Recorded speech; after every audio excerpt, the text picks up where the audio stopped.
January 14th, 2026 Planning Board meeting. Please rise for the Pledge of Allegiance. I pledge allegiance to the flag of the United States of America and to the republic for which it stands, one nation, under God, indivisible, with liberty and justice for all. All right. So, Mr. Chair, we got Yes, sir. eight voting members tonight, so everyone is here. No appointments are needed for our alternates. Fantastic. Thank you, Mr. Rugg. We will get right into it. Administrative board work. I don't believe, do we have some minutes tonight? I don't think we do. No, You had to sign a few, correct? I signed them. Okay. Perfect. Regional impact determinations None this evening, Mr. Chair. and discussions with town staff. We have a few items for you. First is an extension request for the 5 Ricker Ave site plan. They're requesting an extension to April 29th of 2026.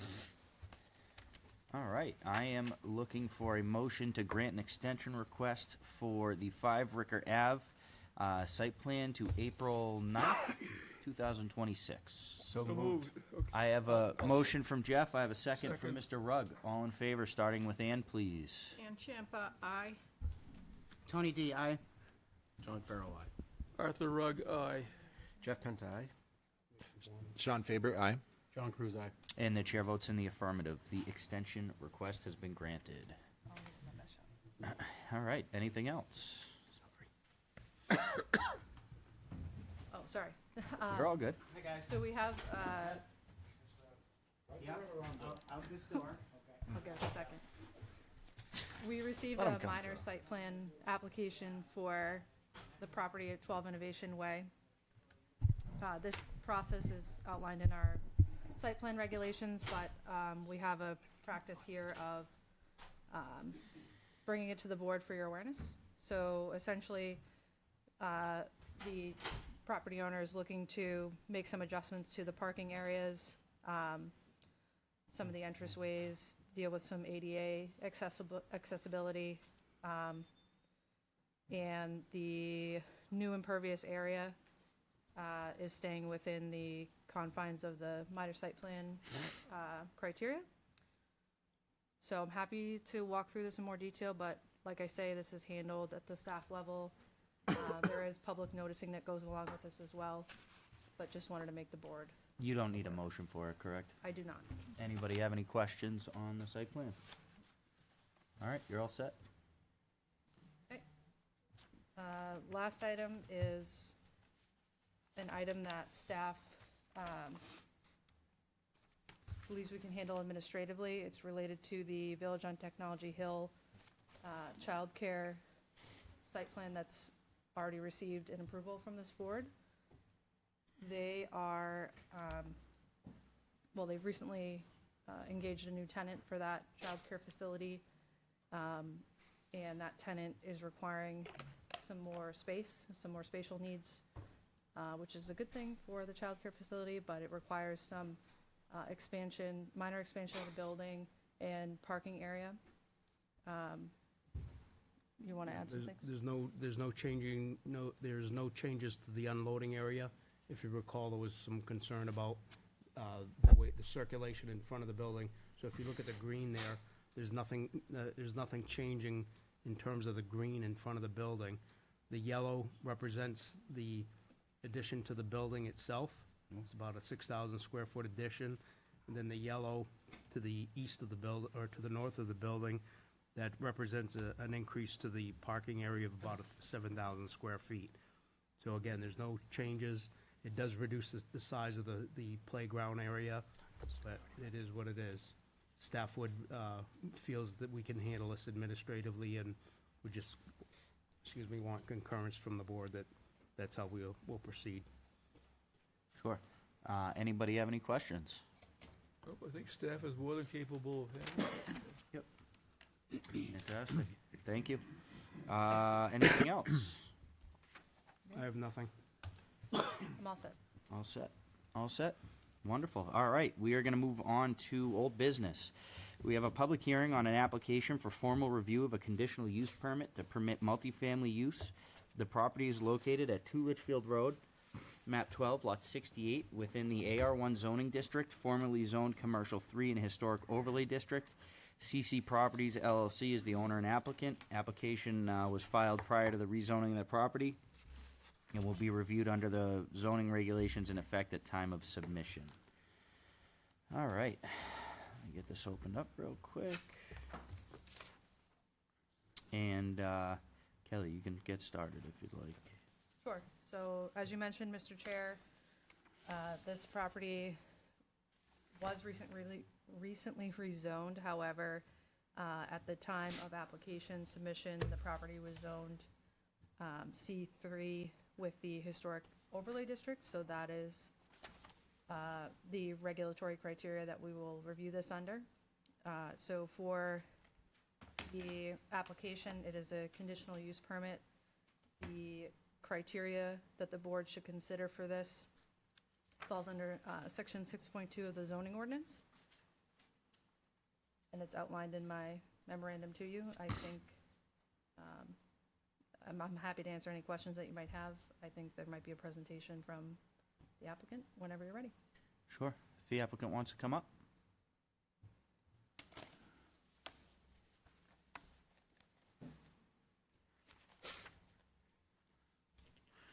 Good evening.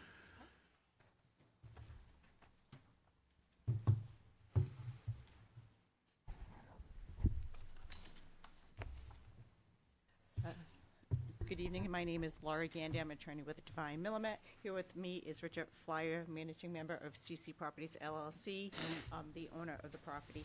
I apologize. I'm a little confused because we did have a full presentation last time, and there was a motion that was made in the negative and not in the affirmative.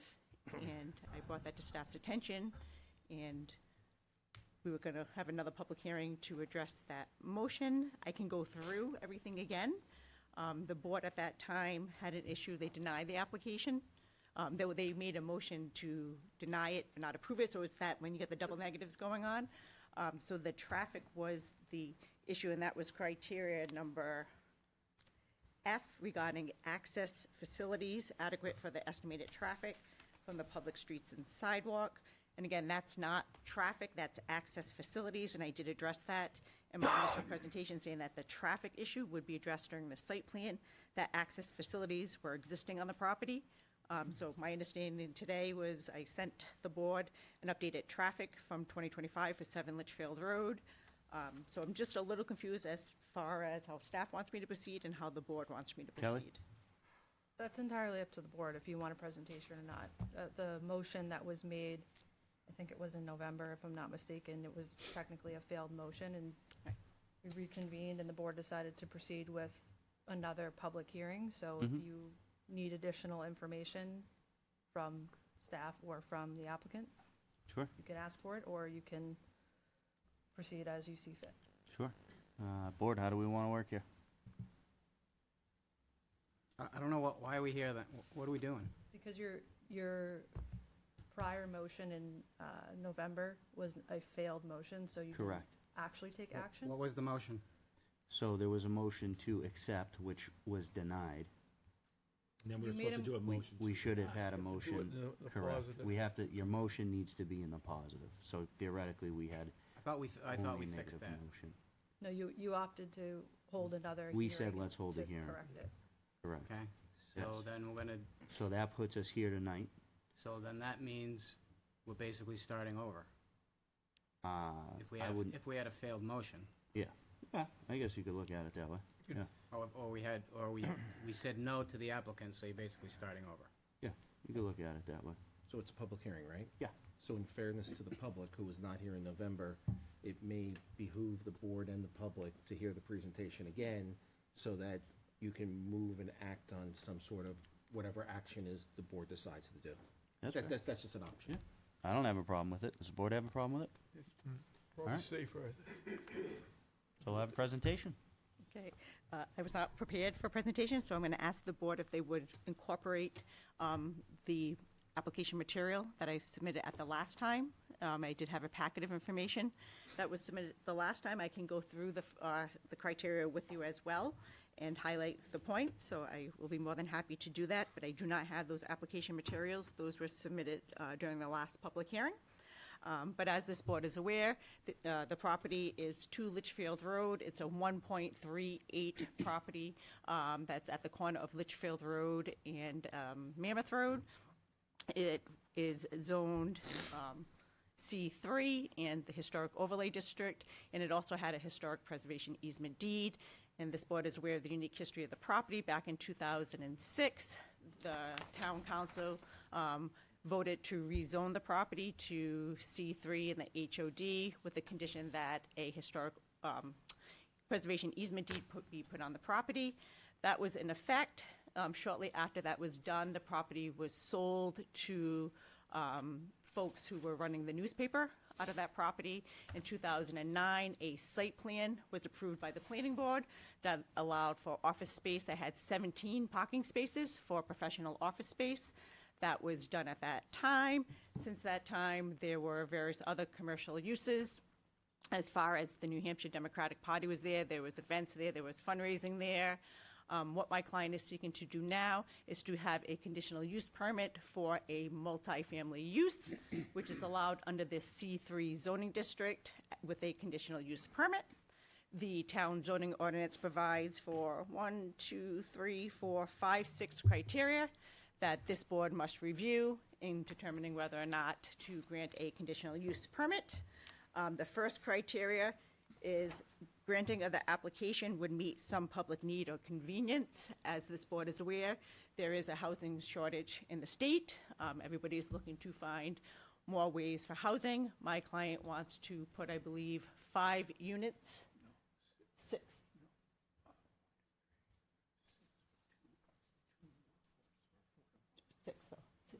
6 units on the property, and that, again, would be subject to site plan review. This is just to get a conditional use permit, we would come back in front of the board for a site plan. So we feel that we're meeting the public need or convenience. The second criteria is granting of the application is in the public interest. Again, this coincides with the need for housing. There's some housing in that area already. That area actually has an array of mixed uses going up and down the 128 corridor. There is the Wagon Wheels mobile home park next to it. There's some condos going to the side, and at 7 Litchfield Road, I believe there's going to be 10 additional units. I believe it's 5 duplexes. The third criteria is the property in question is reasonably suited for the use requested. There's already a single-family home there. My client, again, would go back in front of this board for a site plan to determine what the amount of units are on the property and what can be done with the property through the site plan review. And it is reasonably suited for multifamily. Again, properties in the area do have multifamily uses. There's condos. Again, 7 Litchfield Road is going to be a set of duplexes as well. The use requested would not have a substantial adverse effect on the rights of the owners or surrounding properties. We feel that we meet that as well. This would be a residential use through multifamily. It would not adversely affect the surrounding properties. Currently, right now, the property is zoned for commercial 3. I know there was a rezoning application made by the town that is still currently under review by the town. There was a motion for reconsideration filed for that particular action that was taken by the town council. The property owners in the area, again, consist of residential uses by the way of the mobile home park that's across the street, and the surrounding properties down Litchfield Road consist of primarily residential uses. The traffic generated by the proposed use is consistent with the identified function, capacity, and level of service of transportation facilities serving the community. Again, this property has been zoned for commercial uses with the site plan allowing for 17 parking spaces. This use, we think, would have less than that. So the traffic generated by the proposed use, having multifamily, would be less than what you would have with professional office space that is currently allowed at the property. And the last one is there must be appropriate provisions for access facilities adequate for the estimated traffic from public streets and sidewalks so as to assure public safety and to avoid traffic congestion. Again, this is not meant to be a traffic analysis for this board. This is access facilities, which is the ability for people to get in and out and to cross over the roadways. The property already has a curb cut on the main highway that is available for 17 spaces for parking. So there is plenty of ability for cars to enter and exit from 2 Litchfield Road. The access facilities are adequate from the estimated traffic flow, and you did receive from me the 2025 traffic study from 2 Litchfield Road. And that traffic study, and I put in my email what the impacts were for that traffic study. This is a very substantially similar application or use as far as intensity goes, and that traffic report from September of 2025 demonstrated that there was basically an insignificant impact to the roadways, and that traffic study actually studied the same, we believe, the same traffic areas that would be studied if we had to, but again, that would be done during the site plan review.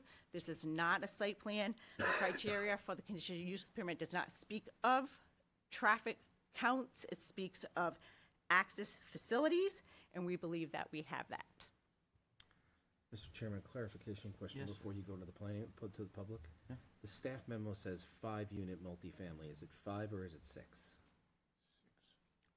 6. 6. 6. Yeah, I mean, they, We may do something else. Doesn't matter. Not 100% sure. so it, sorry. Sorry. I didn't realize he was still talking. So my understanding is that they're changing it to 6. Initially, it was 5. However, with respect to the density, overall density question, we would analyze that in the site plan review process to ensure what the maximum is that would be allowed. on the site. Ultimately, whether Thank it's you. 1 or 100, it's after this. We need to get through the CUP first. Yeah, Okay, no, I know. just wanted to make sure this is- I'm gonna go to staff. Did you have anything else? I'm sorry. No, I'm just going to add, we understand that there may be additional relief if we're not meeting density or setbacks. We understand this is, again, just the minute issue of conditional use permit. Sure, thank you. I'm gonna go to staff. I'll bring it to the board, and then we'll open it up to the public. I have nothing. Just to note, if you are to approve this, we would condition it on the need for a full site plan application. Thank you. All set? All right, I'll bring it to the board. Board, have anything? Ann?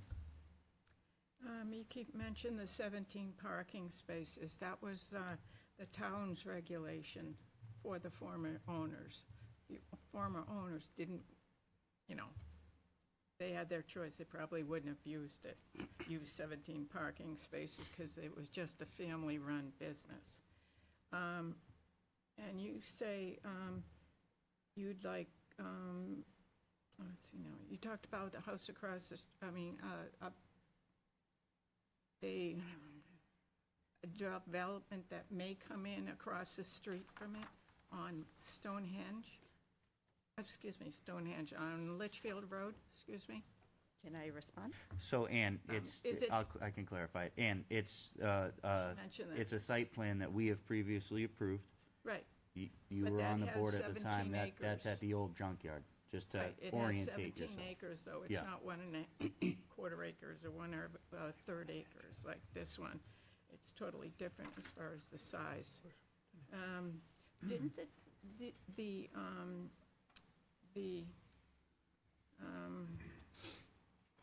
wasn't it already changed to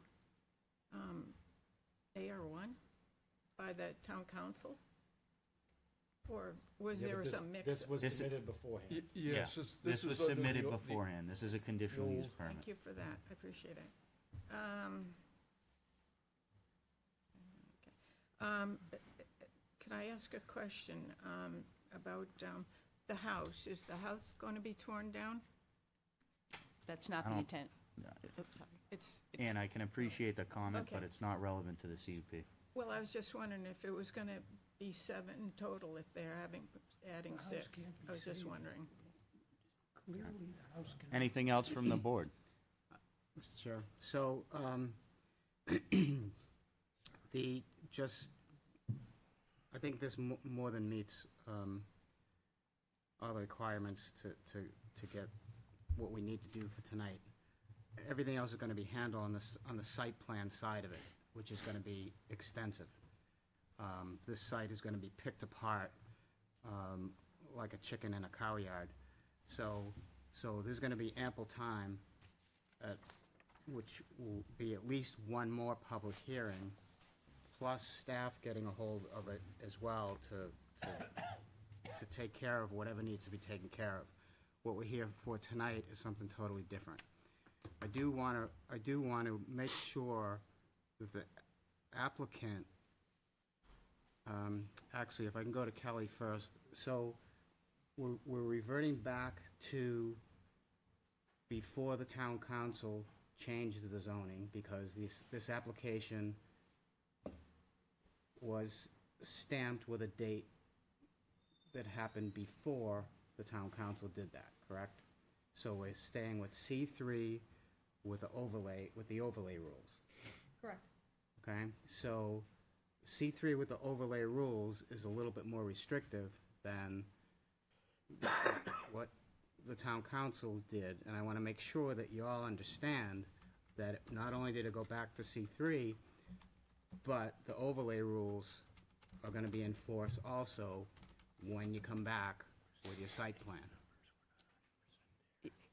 Yes, no, we are completely. So you're good with that? Okay? Yes. And just for the general public's edification, the commercial 3 zone was put into effect by, all right, help me out, I don't think it was town councilors at the time, I think it was, The town council put that in, I think, over the objection of the. no, I'm talking about the C3 zone in particular in 1976 or 77 was put in. Oh, it's part of, yeah. I don't think it was a town council then, I think it was I think it was, Yeah, whatever they were. Go to At any town rate, meeting.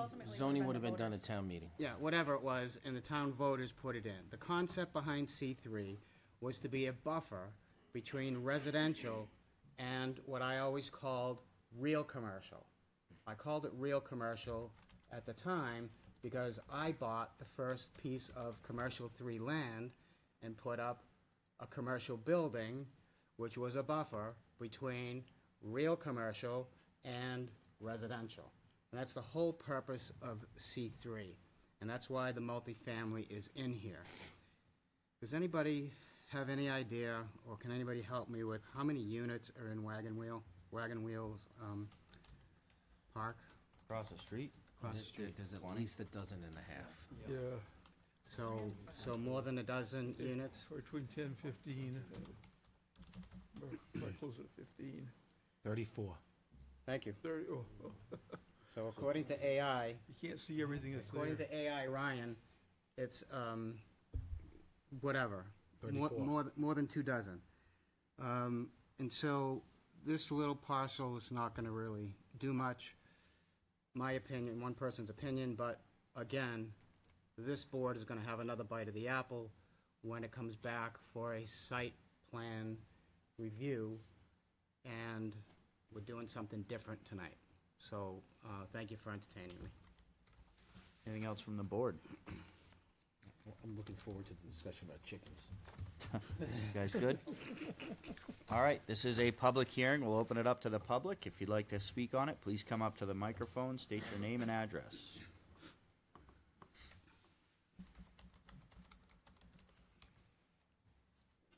Hi, I'm Susan Flyer, 43 Adams Road. Just have 2 things to say. Number one, I want to reiterate that this zoning change was done without consulting the owners of the property. It just was sprung upon the company. Number 2 is I can't believe how much time has been wasted on this particular subject. It just seems to be, it keeps on changing and changing.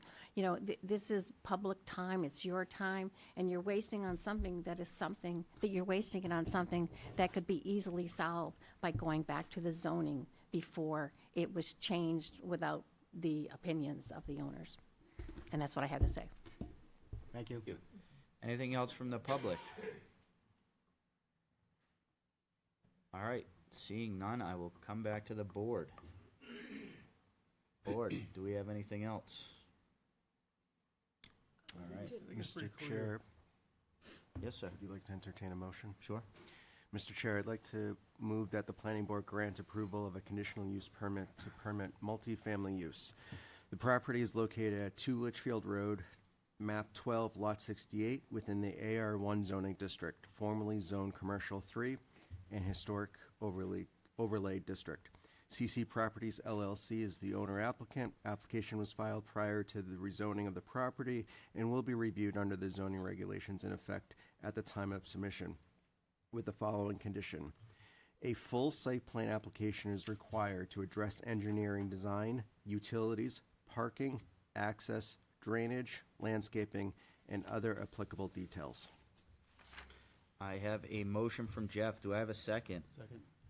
I have a second from John. All in favor, starting with Ann, please. Ann Champon, nay. Tony D, aye. John Farrell, aye. Arthur Rugg, aye. Jeff Penta, aye. Sean Faber, aye. John Cruz, aye. And the chair votes in the affirmative. This has been granted. Thank you. Thank you, folks. All right. Moving on, we are going to a conceptual, non-binding discussion regarding the renovation of an existing building to add a restaurant and associated parking in support of an agritourism operation at 230 Mammoth Road, map 6, lot 21, zoned AR1. MHO Acquisition LLC is the owner and applicant. Folks could come up.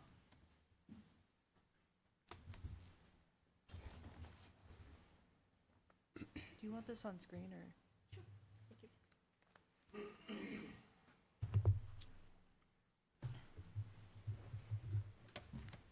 All right. Good evening, folks. This is a conceptual discussion, so the floor is yours.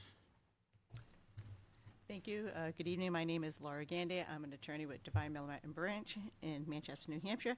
I'm here representing Max Apples, and I'll have Jason introduce himself as well. I'm Jason Mills. I'm the business advisor for Max Apples, and Kyle, the owner. And we also have with us tonight, as part of our conceptual discussion, the Commissioner of Agriculture, Sean Jasper, who's sitting in the back. And I did send a packet, and I also have paper copies, if I could pass those up.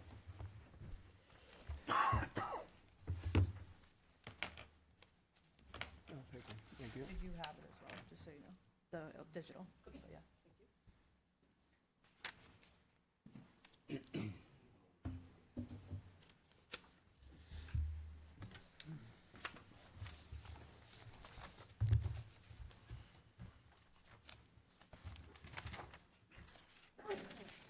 God bless.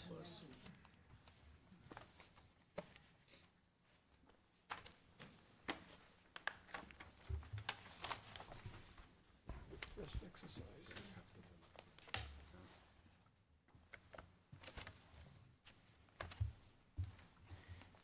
So the purpose for tonight is a conceptual discussion regarding a proposed farm-to-table restaurant at Max Apples.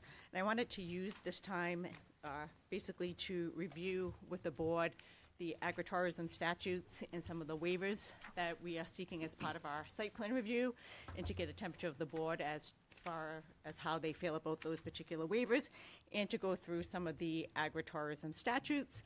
I'm not quite sure if the board's had the opportunity to have any instruction on some of these statutes and interplay with those with agritourism, and in particular, the site plan for Max Apples. So in the packet that you have in front of you, I did put the statutes in there, and I did number the pages on the bottom. That hopefully will make it easier for the board to follow along. The first statute that I have in your packet is RSA 2134A, that defines agritourism. My bad, I'm sorry, the light was bad, I'm just trying to increase it, and obviously that's not the switch. There we go. Oh, there you go. Jeff, that was great. In case anyone wants. So the, There's on one page, here. I apologize for that. oh, no worries at all. On page 1, you have RSA There's people 2134. A for farm agriculture, and I highlighted section 5 at the bottom, and it describes and it gives the definition of agritourism, which means attracting visitors to a farm to attend events or activities that are accessory uses to primary farm operation, including but not limited to being provided a meal, making overnight stays, enjoyment of the farm environment, education, and then it goes on and describes what agritourism is. And the main point of pointing out this statute is to familiarize the board with the statute and also to point out that it does state providing a meal, and we are asking for a farm-to-table restaurant, which obviously provides meals. The second item in my packet is a letter from your zoning administrator dated August 26th, 2025. That's on pages 3, 4, and 5, and that is going to another attorney that helps out with Max Apples. And that was at the request of attorney Edward J. Ford to determine whether a farm-to-table restaurant would be classified as agritourism and therefore a permitted use based on the agritourism statute. And you can see on page 4, I highlighted your zoning administrator's determination. That determination states the proposed farm-to-table restaurant is a form of agritourism and therefore is considered a permitted agricultural use in the AR1 zoning district, subject to compliance with all applicable building, site plan, health, and safety regulations. So the town has determined that their restaurant is a form of agritourism and therefore is allowed on the site. The next statute is RSA 672:1, which gets into the planning and the zoning board's role in helping farms succeed with agritourism. Laura, could you clarify, did you say the town has decided that it's agritourism? Yeah, so you have a use determination letter by Nick Connor. That's you. just the use. Yeah, Who said correct. that the farm-to-table restaurant is a form of agritourism that is allowed. And I highlighted that on page 4. And for the public, who's Nick? Nick Connor is Chief Building Official and Zoning Administrator. Thank you. So for clarifications, he's saying it's a use in AR1, that's all he's saying? Correct. Okay. See, a permitted use. In AR1, that's all he's saying? Yes, and that's what I'm trying to clarify. Agritourism is a permitted use in AR1. Thank you. Go ahead. Okay. So the next one is 672:1, and this section of the statutes now gets into the role of planning and zoning boards as it relates to agritourism and attempts to assist farmers in succeeding in their agricultural and agritourism business desires.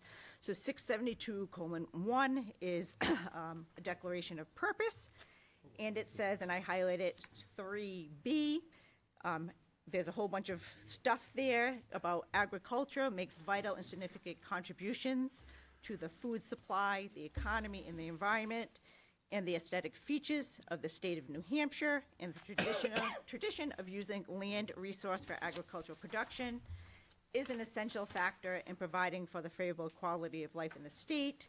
And then the last sentence, and it goes on again, and it talks about agritourism and how it's undertaken by farmers to contribute to both the economic viability and long-term sustainability of the primary agricultural activities in New Hampshire. So the legislature has attempted to assist farms by allowing for agritourism as another means of keeping farms viable and sustainable.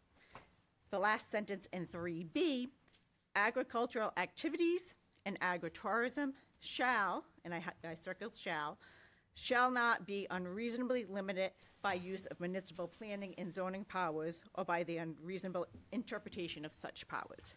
So again, the legislature is trying to set the tone for how they want to see agritourism be handled at the local level. Even though it's governed by the state does recognize the role of local municipalities in regulating some of those uses. And again, on 672:1, it talks about, agritourism being traditional, fundamental, And they, the state legislature does not want to see the towns unreasonably interfere with agritourism as far as farming activities. So that's 672:1. And then the next page is page 8, which is 674:32A, and it talks about presumptions. And again, we have already, this town has already made a determination that it is a permitted use, and I believe that this statute, 674:32A, was one of the statutes that was referenced by your chief building inspector, Nick Cardinal, when he was making his determination. The next page is 674:32B, and that talks about use and activities.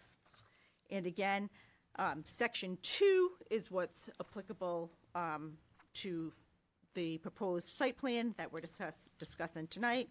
And it's saying that municipalities may regulate site plan approval. So it's not a shall. There are some towns that allow agritourism just to happen, but the legislature is giving each municipality the opportunity with the word may. So not saying it's required, that towns may regulate it, and it gives you some other guidance. It may be regulated to prevent traffic and parking from adversely impacting adjacent properties, streets, sidewalks, or public safety. And then it goes on. So that's where it's allowing the municipalities the option, not requiring municipalities, but allowing them the option to regulate if they see fit. The next statute is 674:32C, and this is going to become important when I get into the site plan.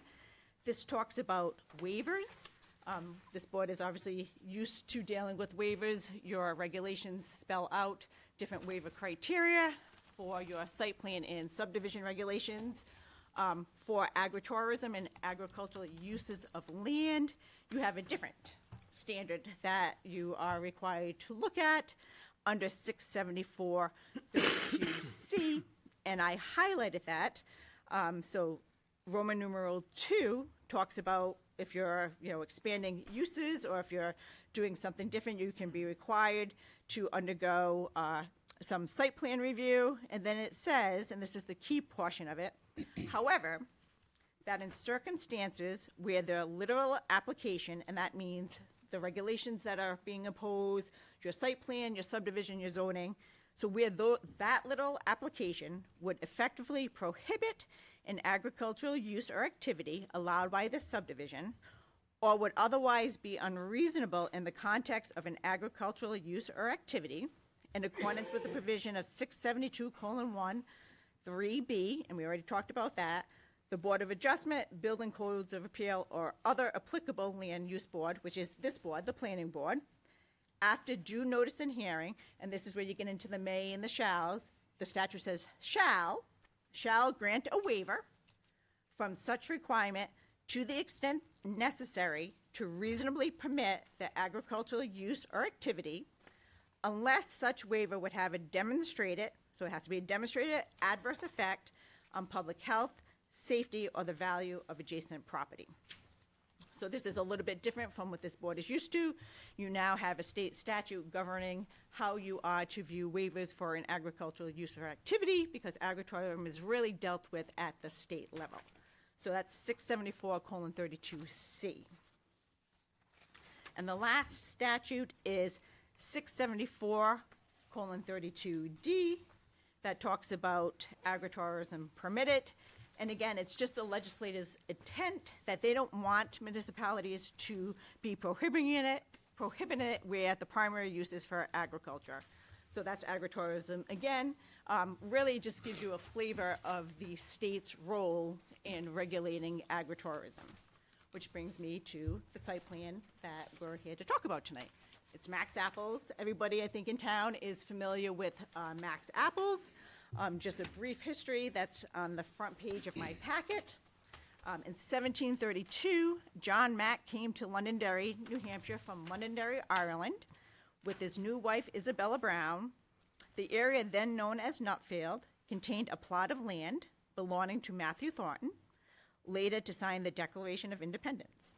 The Macks settled, grew potatoes and other crops, raised cattle, and later grew apples. Today, Max Apples, also known as Moose Hill Orchards, that name, we can talk about another day, is a farm of approximately 400 acres, 100 of which are dedicated to apples.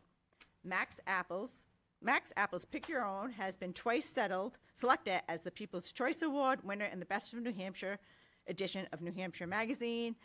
Everybody's familiar with Max Apples in the Mac family. It's a staple to Londonderry. I think one of the prime things people know about Londonderry is Max Apples, and we are looking for this board to support Max as he continues with another adventure to sustain and keep his farming activities viable.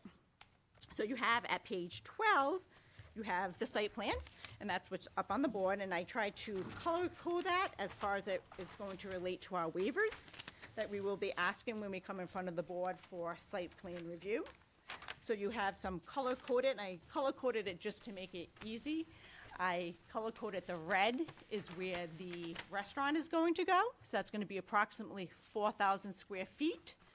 That's the back portion of the building that's in existence. There's no physical expansion to the building whatsoever. There will be cosmetic changes to the building around the back, but no physical expansion to the building. So that's what's in red. You do have the green, that is the outline of the agricultural farm pond. That is my understanding, according to our folks at Max Apples. They believe that was constructed for agricultural use back in the 1950s and has been used basically to pump water out to help maintain the farming activities there. It was man-made, and it is there. And you can see where the black line is, that the farm pond is actually on another piece of property owned by Max Apples. That's 37 acres. The piece of property where the restaurant is going to go is approximately 8 acres. But you can see the pink line is the Conservation Overlay District buffer. This town does not make any exceptions for agricultural ponds. Some other communities do, saying if there's a man-made pond for the purpose of agriculture, it's not considered a wetland. The town of Londonderry does not do that. So you can see the CO2, the Conservation Overlay District buffer is in pink. There is a building encroaching in it, and part of the existing farm stand is also encroaching in it. You also see in yellow is the parking area. So you have 2 areas of parking in the front. I highlighted that is paved parking area, and the other one to the right is not paved. So that's a gravel parking area. And it's my understanding, after talking to folks at Max Apple, that some of that area that's where the unpaved was the former Mammoth Road, that the Mammoth Road used to go that way through the back of the farm. So that has been continuously used as a farm, as a road for many, many decades. So with that, we are asking for 4, potentially 5 waivers that we're just trying to get a temperature on the board. The first waiver is for the CO2 district, the Conservation Overlay District. Again, as I explained, there's a farm pond. It's a man-made pond that technically qualifies for wetlands. If you look, I did put at page 13 that there is an exemption under the Clean Water Act for the construction and maintenance of farm or stock ponds. So, and again, other communities, they make an exception. The town of Londonderry does not. We would be asking for a waiver for that type of exemption, so not to be subject to the Conservation Overlay District boundary. That would be our first waiver. Our second waiver is landscaping. We are asking for a waiver to the landscaping. It's a farm stand. We already have landscaping. We have our, trees. We have the farm stand. We are asking for a waiver for the landscaping, and I did put at page, I think it's 15, on page 15, the section 310, the landscape and design standards, we're seeking a waiver from that. And your landscape and design standards actually mention orchards as part of what they feel is, appropriate landscaping, and that's what the town likes. They like to see orchards, so we have that. So we're asking for a waiver to the landscaping design standards. That's the second waiver. The third is the parking. It's my understanding that town staff, they want to see that unpaved area of Max Apple be paved. We do have a portion of our parking area paved. We are asking that that not be applied to us and that we be granted a waiver, that it will be a significant cost to the farm to pave it. That would have a big effect on how it's going to look from Mammoth Road. It's going to affect the look of the farm stand as it exists now. There is a provision, and I have that also for you on page 17, that talks about an alternative surfacing, that the planning board may permit a complete or partial substitution of an alternative surfacing for a paved surfacing area on a parking lot, and then it goes on that provides some more information to the board. We are in the process of discussing that with town staff. If we can't come up with something that town staff would be agreeable with that alternative surfacing, we would be asking for a waiver to the parking, or the requirement to pave the parking area, and that's on page 17. And the next one is on page 18. That is and we have not asked for this yet, but I wanted to bring it to the board's attention, would be a traffic impact analysis. I did put that in there, that's section 3.14. We believe that we satisfied, or we meet the requirements of a minor analysis with the traffic letter that we have presented to town staff. I know town staff is still discussing that with us, but if they were to require us to do a full traffic analysis, that would be cost prohibitive, but we have met with, our traffic engineer has met with NHDOT, or has had a conversation with NHDOT, because that is a state road. We are in the process of working with NHDOT to determine what, if any, concerns that they may have, and we'll take that information back to the town to see how that lands. But that could be another potential waiver that we would be seeking. And that's all I have. So that's a lot, but we would like to get some feedback from the board regarding the waivers and just the overall feel of the project. And I failed to mention that it's 99 seats. I think when everybody was here before, God bless you, when everybody was here back, I believe in July, there was a conceptual presentation that was not with me, and there was a talk about maybe it being 250 seats, 200 seats. We have cut that down dramatically, so it is 99 seats, and we have received approval from the fire department regarding what we need to do as far as safety concerns for the sprinklers for the 99 seats. So it would be 99 seats, and the entrance to it is in the back. You can see where the red is drawn. There's a little bump out in the back, and that's going to be where it will be, we'll make it look pretty. That is the entrance area there. Thank you. All right, I will start with staff. Kelly, John, do you have any input at this time? No, right now. Just to acknowledge that the applicants proceeded with a design review application, so as mentioned, that's under our review. But should you have any questions through this discussion, we're happy to answer. Sure. It's one thing I would like to clarify, though, too. So Laura's correct. We did meet with the applicant a number of times. It's not what staff wants. It's what the regulations require. Correct. For everybody's edification. It's not what Trotter wants, not what Karen wants. Yeah, John, I was going to address that as well. Thank you. Those are, those regulations are based on that, and Thank you. and staff members are the ones that advise us. So it's not what staff wants. Correct. All right.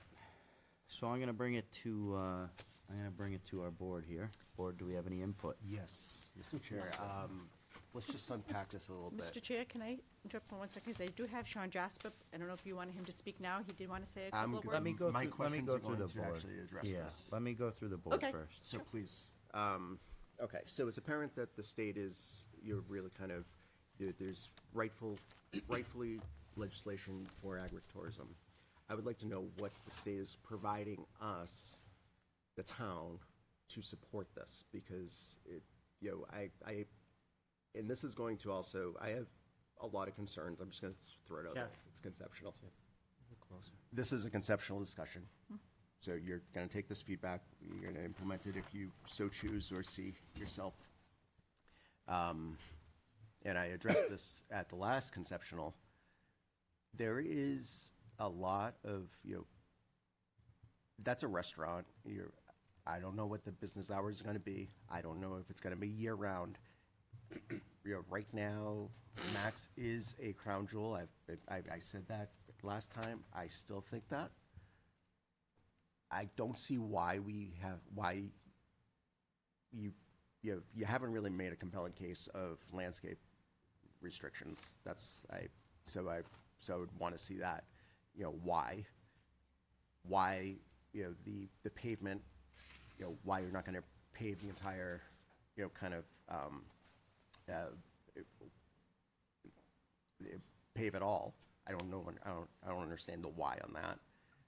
For me, if you're putting 99, I'm glad that it came down from 250 because I do have significant concerns if this thing is open at night. It's a state road. There's no lights. There's nothing. I see safety issues with coming out of that establishment, coming in, having it very, dark and such. You're coming up a hill anyway, and even during the summer months when I'm when we're at the ice cream stand, you have to go up that hill, to get out. It's a fairly, it's not your fault, but it can get a little hairy.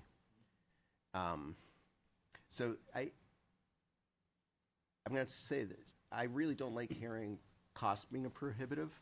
I want to understand the why. So I don't think that argument, I think we can you can find out why there. I also want to understand where the state is at and how the state is going to support, agritourism at our, in our municipalities.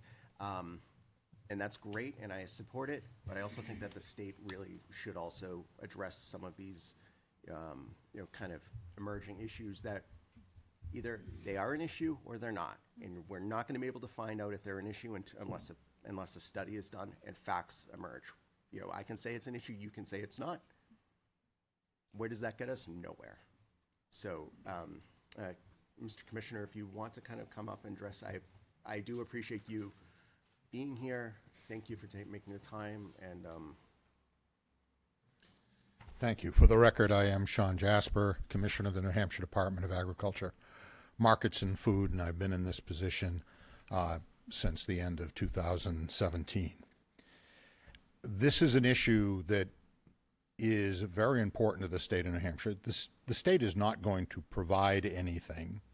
The state has determined, and this board can only operate really under state statutes. You have regulations which are allowed by the statute, but the law of the land really starts with the U.S. Constitution and then the state laws and Constitution. So there's nothing that's going to be provided here. I can't help but notice that over here in this room are the pictures of Max Apples. Agriculture, quite frankly, and I hate to say this, is to a very large degree a dying entity in the state of New Hampshire. We are losing farms on a regular basis. I understand the position you're in. I was a selectman in Hudson for 17 years and served as a board's representative to the planning board. I was also a firefighter for 20 years as a call firefighter. And I bring that up because you had a very large apple orchard that is now a very large development. I was there that night that the barn burned, and that was probably 30 years ago or better. You had 4 large orchards. Now you're having Elwoods is going to be developed. You're down to 2. You have on your letterhead, you have an apple. No farm is going to survive of the magnitude that you're talking here. There are some that can survive without agritourism.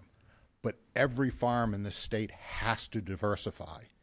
And if you want that, and Londonderry has a proud heritage, and proud of it, you have to work with those people. Now, I'm going to tell you that they're being more generous than I would be. And as a member of the legislature for 23 years, and the last 3 as speaker, I was in the legislature when most of these statutes were passed, so I have some pretty intimate knowledge of them. It's not a question of whether agritourism is allowed. Agritourism is defined by the state as farm, agriculture, farming. It's part of marketing. There are 8 categories that the legislature has laid out that said, here are the things that are agriculture. Marketing is number 5 in the statute, and agritourism is part of that. So the question was this agritourism? And in fact, it's stated serving a meal.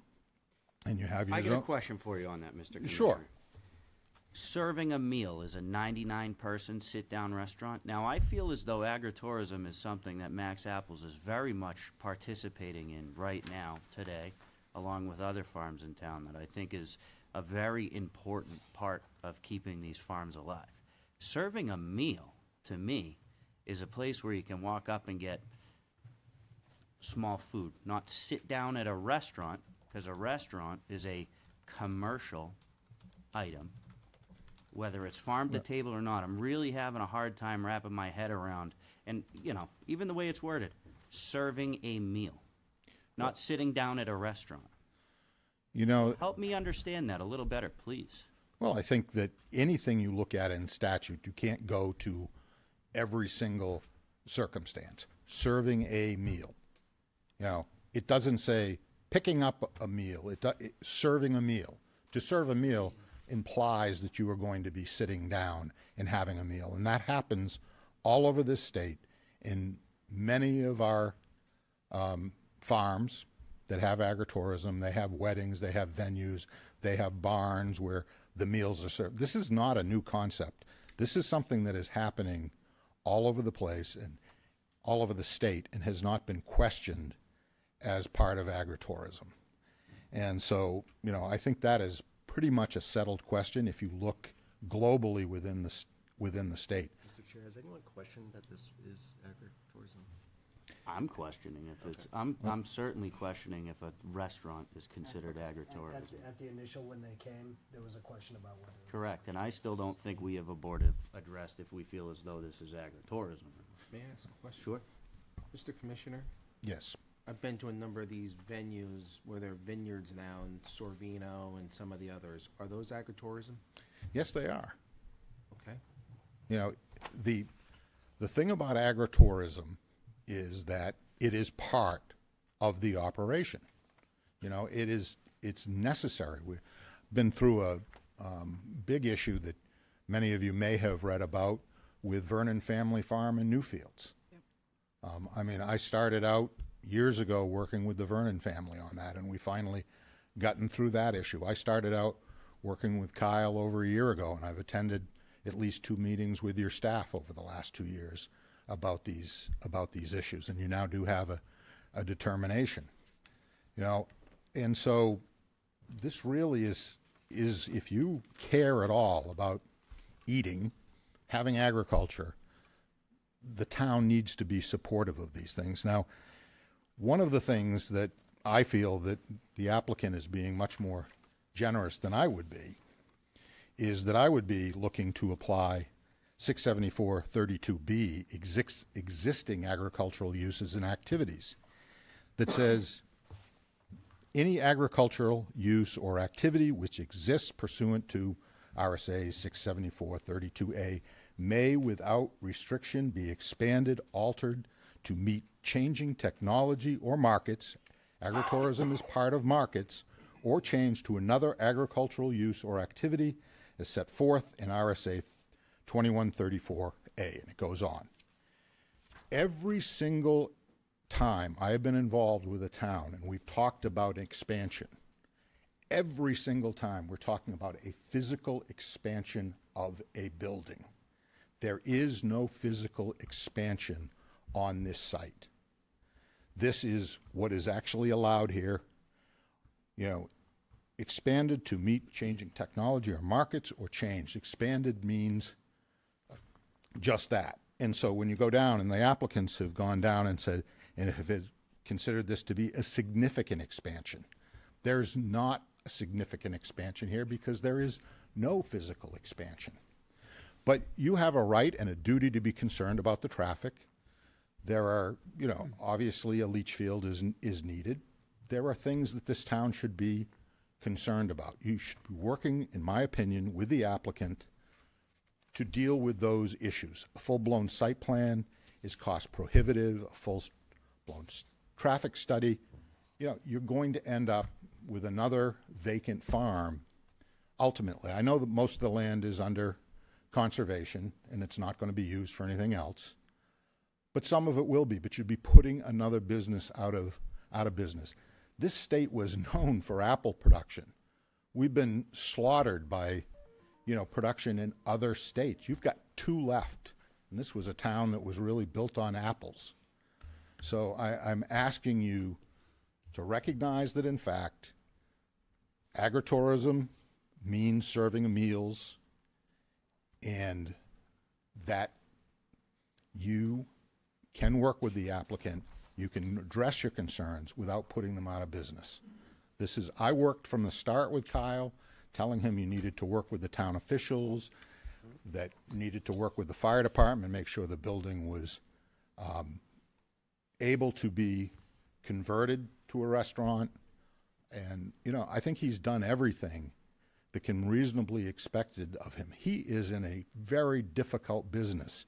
He bought it, and, you know, he doesn't have a legacy as the Mack family did, but for them even, it was impossible to keep going. None of the family members were willing to take on that responsibility of that farm that's been going since the 1700s. You have the opportunity here to save this farm, to help it grow and expand, protect your community, or you can sit here and just say goodbye to another farm, because I can tell you from my experience and what's going on in the state, that is exactly what you'll be doing to this farm. if So, you don't Mr. work with Commissioner, them. I've got a question for you, just for some clarification. You want us to work with the applicant, you feel as though a site plan is not warranted, and this is something that we can do without a full site plan. I think you can. They have the Not park. only do you want us to put a restaurant at a farm stand, you're asking us to not go through a site plan for a restaurant. For an 8, So I can understand what you're asking. I am asking you to work with the applicant. They have the parking. What I've suggested, and I've seen some of the documentation that, you know, haven't got to that point, and I've told Kyle, I said, you can't have the restaurant open at the same time that you are in peak season with pick your own and the farm stand going on. There's got to be some reasonableness there. You have a certain amount of parking spaces, and you have a certain amount of customers already. So there's got to be compromise there. I think it's reasonable to put some restrictions on hours of operation when he is in peak season. I think that certainly a minor site plan looking at, you know, the egress to the back of the building, to the placement of the leach field, some of those things. But I don't think that you need a full-blown site plan to do that. I know how expensive they can be, and I think you can work with them on that. I think it is reasonable for you to have expectations. I'm not saying just say, hey, let them do it as it is, although frankly, I think if push came to shove, but court cases are very expensive, I think that the courts would say there is no expansion here because you're not changing the footprint of the operation. Commissioner, my wife does weddings, so I've seen dozens of these remade facilities around the state. And I will say, I'm in favor of the use, okay? But what I have seen going around the state and going in these facilities and talking to the owners is there has been significant changes done to bring them up to code. Significant things that had to be done even within an existing footprint. Grandfathering clauses all went away. And it's all really based around life safety and around their insurance. So, I mean, while I understand what you're saying, and I am in favor of the use, it is, you know, it's bigger than, you know. Let me be clear, and I've said to Kyle right from the beginning, you have to bring that building up to life safety codes. I mean, there's no exemption from life safety codes from this. He has to do everything to meet the fire department's concerns. And I say that not only as commissioner believing that, I say that as a firefighter for 20 years. And we agree. These facilities, and you've seen them, make significant investments. So back in the napkin here would be really hard, and I'll leave it at that. I'm sorry, Mr. Tony. DeFrancesco. I asked him if I could. Yeah, Not a we're good, we're good. First of all, thank you so much for coming and taking the time out of your day to help us with what I perceive is a major problem that we have before us. We have a farm that bisects our town on a major state thruway with, I wouldn't even try to guess the number of cars, automobiles, vehicles, ambulances that come zipping around that corner, going downhill at night in the rain and snow all year long. You didn't know that about Londonderry. We have snow all the time. And just like the state, it's interesting that you mentioned that Londonderry has an apple on its letterhead. The apple is the thing. And you're worried about it disappearing. And what does the state have? The old man of the mountain. Still on the letterhead. Still on the signs.